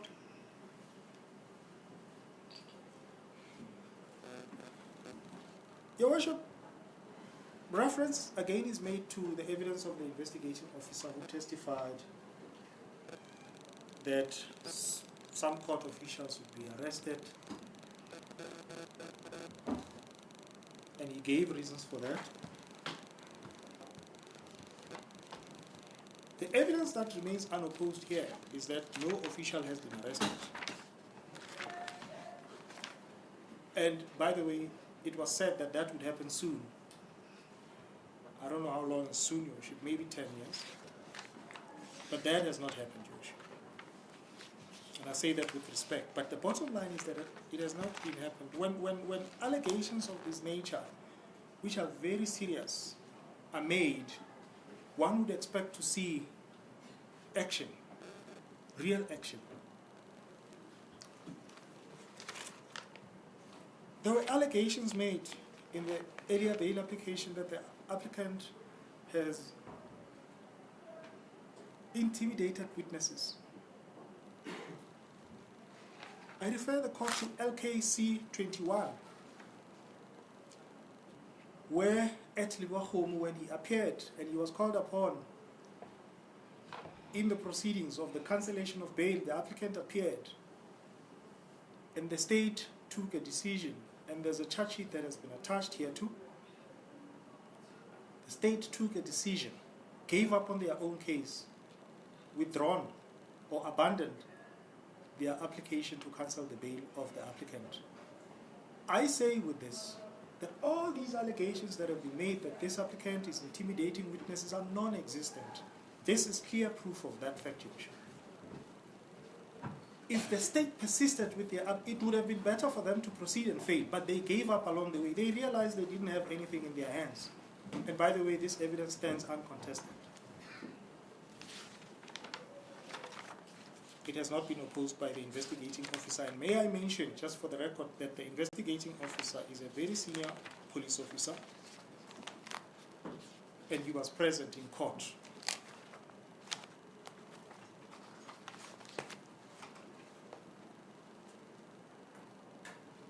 So we say this is a very sensitive matter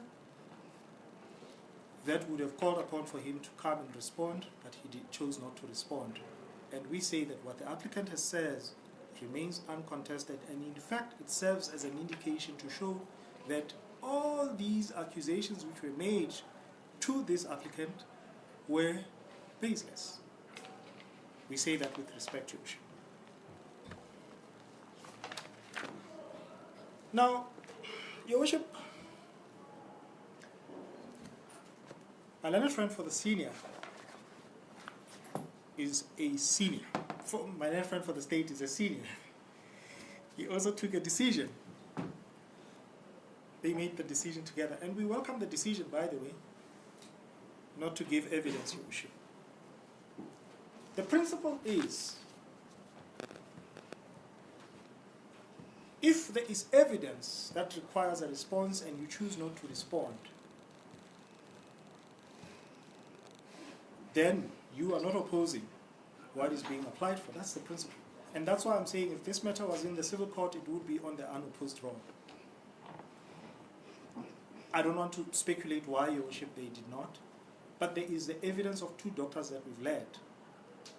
Even the investigating officer alone, he could not have been enough to respond to that evidence because that's expert evidence. In order to effectively challenge such evidence, you need an expert on your side. The state is a well-equipped institution. They could have approached their own psychologist or own general practitioner or own orthopedic surgeon, but they chose not to. They've made a bed, they must lie in it. And the result is the evidence of the applicant remains unchallenged and therefore uncontested and remain as a fact. Through address, nothing can be challenged of what the applicant has said before court.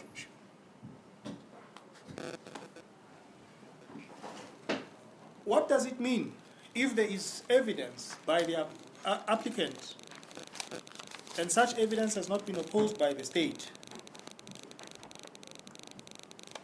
I have a case that's unreported. I tried to look for it within short limited time, Your Worship. I could not find it, but may I state for the record that I'll show this case to my learned friend from the state, but it's also contained in the commentary of the Criminal Procedure Act, so we can believe that such a case exists. I have it on Service 63 of 2019, page 9-63. In S versus Nkambule, open bracket, unreported GSJ, case number A134 of 2013, decided on the 2nd of May 2013, is another case where the inability of the investigating officer to advance reasons or grounds for refusal of bail constituted exceptional circumstances at paragraph 7812. So the very fact, Your Worship, that the investigating officer is here and decides not to give evidence constitutes an exceptional circumstance. In fact, my understanding of what the case says is that in that case the evidence of the investigating officer was led, but it fell short of showing what actually the reason is. But in this case, there's no evidence at all. Your Worship, we often argue in almost every bail judgment, there's often an indication by courts to say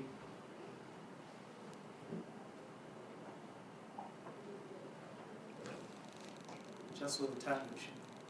Sorry, I distracted myself. I just saw the time machine. Time for what? What are you talking about time? What's wrong with that? 1609. I saw the time 1609. Are you addressing, checking at the addressing. time, or are you addressing to complete? Because no one talked about time here. Indeed, Your Worship, I distracted myself. Yes. Yeah. Thanks, Your Worship. In every judgment, it's often there to say the evidence of an affidavit carries less weight than viva voce evidence. And it's often the state that quotes that, which is true usually. In our case, the applicant led the evidence through an affidavit, but he went further to subject himself to cross-examination. There is no evidence of the affidavit by the state. There's no evidence at all. So his evidence is not just small evidence, if I can put it that way, it's big evidence. May I conclude to allow my learned friend to proceed as well, Bishop?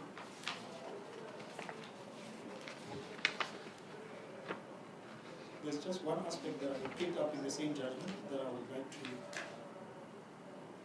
deal with. Yes. This judgment, this case that I've just referred to, which is in the commentary, Your Worship, is also somehow, in a small way, dealt with in paragraph 22 of the judgment of Terre Blanche, which the court has a copy of. I'll just read the entire paragraph. There is merit in the respondent's submission that what is yet to be determined is whether the new facts constitute exceptional circumstances for his release on bail. It stands to reason that should the respondent choose not to rebut the appellant's evidence, the magistrate will then have to consider the matter on the strength of the evidence put forward by the appellant. Should the respondent rebut, the magistrate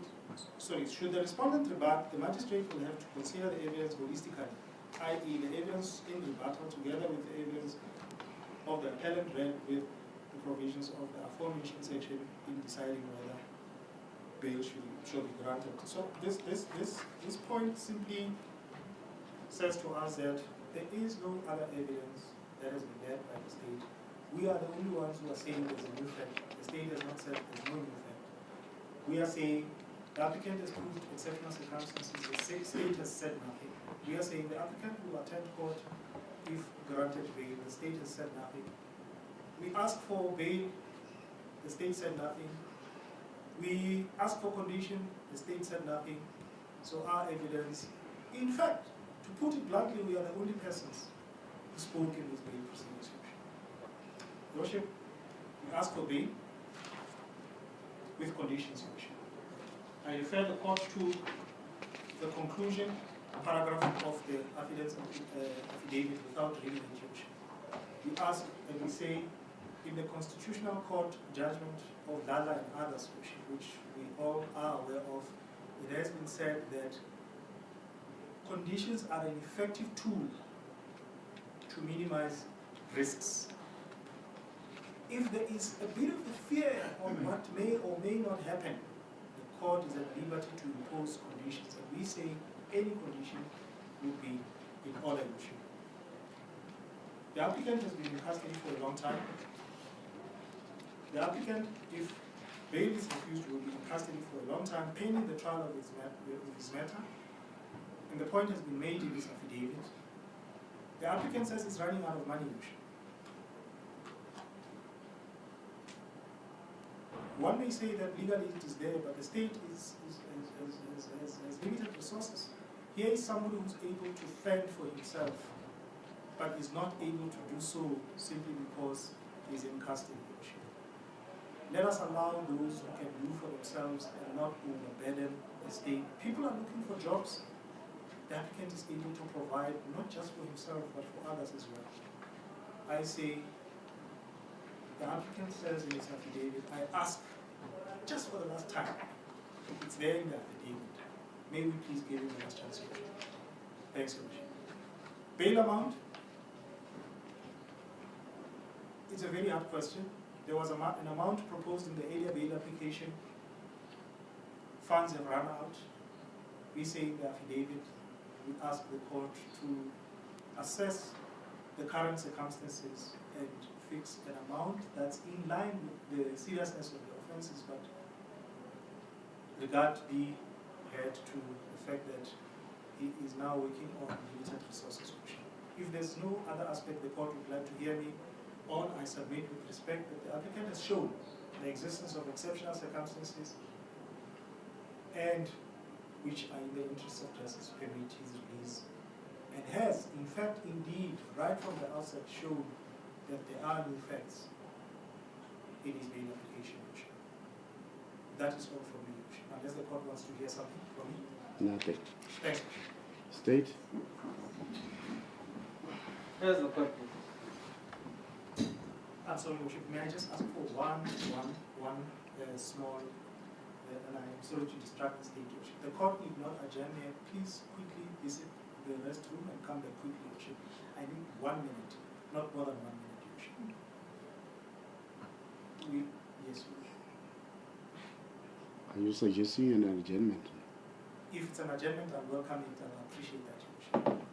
I want you to run. State, I'll just stand behind the door here. Thanks, Worship. Thank you. Correct.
They are not saying we've helped him, because that could be another story. They are saying he has not complained. He said in his affidavit when we started last year that I'm in pain.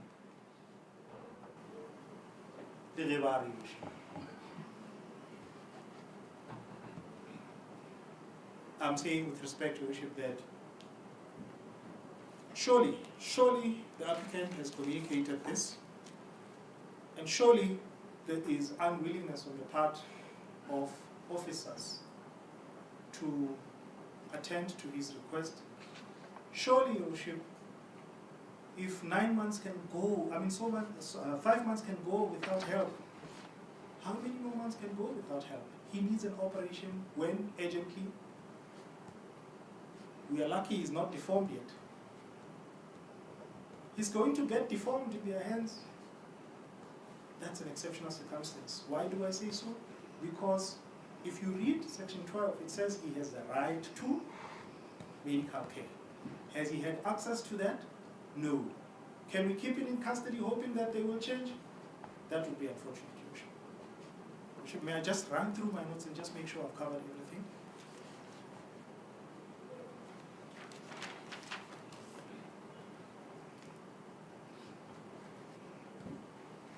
The last aspect that was put to her is that, and I think I've mentioned this, to say if anyone is to be blamed for the non-existence of his complaint in their books, it's them, because they are the ones who are supposed to write in their books.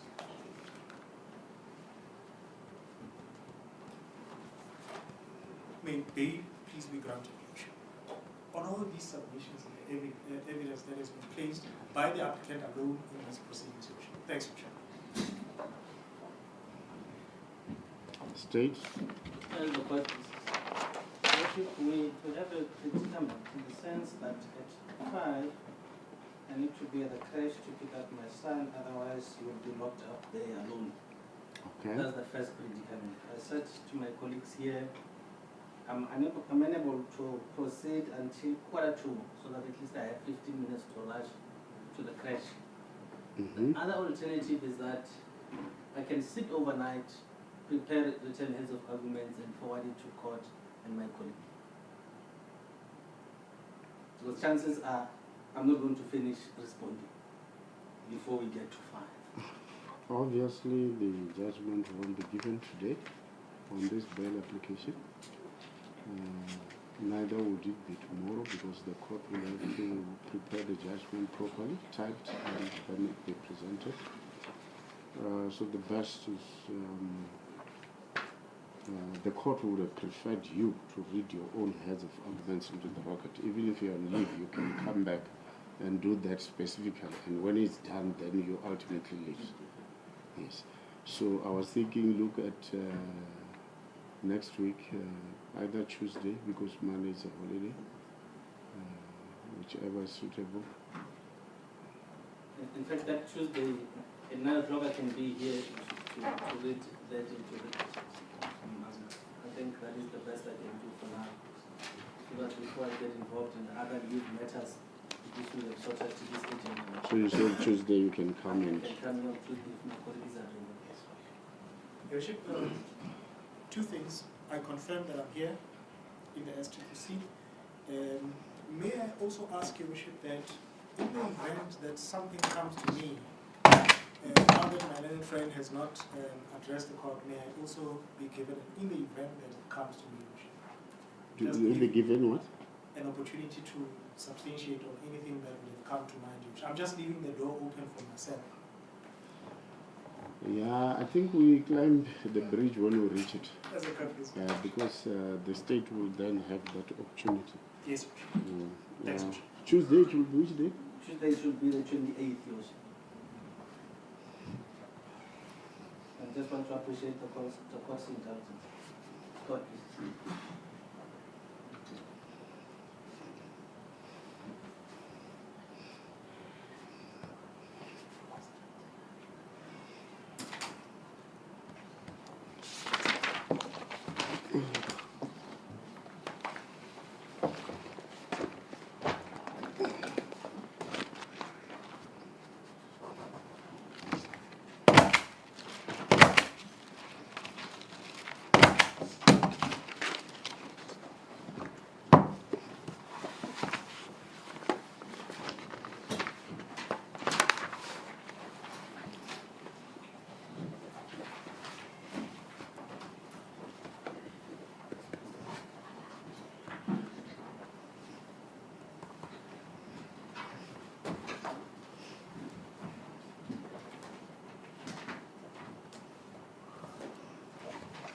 accused, you may stand up. The court was of the view that both your defense counsel and the state will be able to conclude their address on the merits of the matter so that the court could then proceed to craft judgment in conclusion of this matter. However, due to time constraints, even though we tried to push, we were unable to conclude that, as the state also has to be given an opportunity to address the court in this regard. And having said that, this matter will be postponed, and as it is now postponed, to the 28th of April 2026 for further hearing, that is addressed on the merits of the matter. You will be in custody, and further the court will be happy if we start at 9 o'clock in the morning.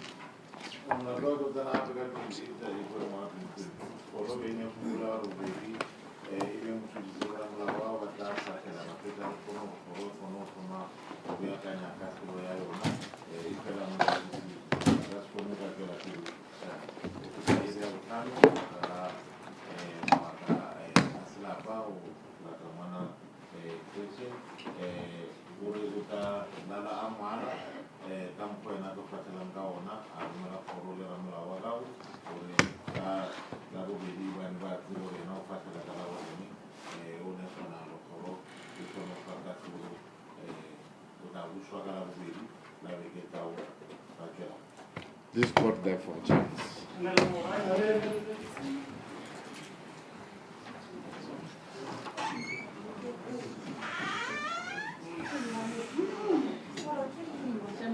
I know how to just leave this side. It's not anything that I'm reading.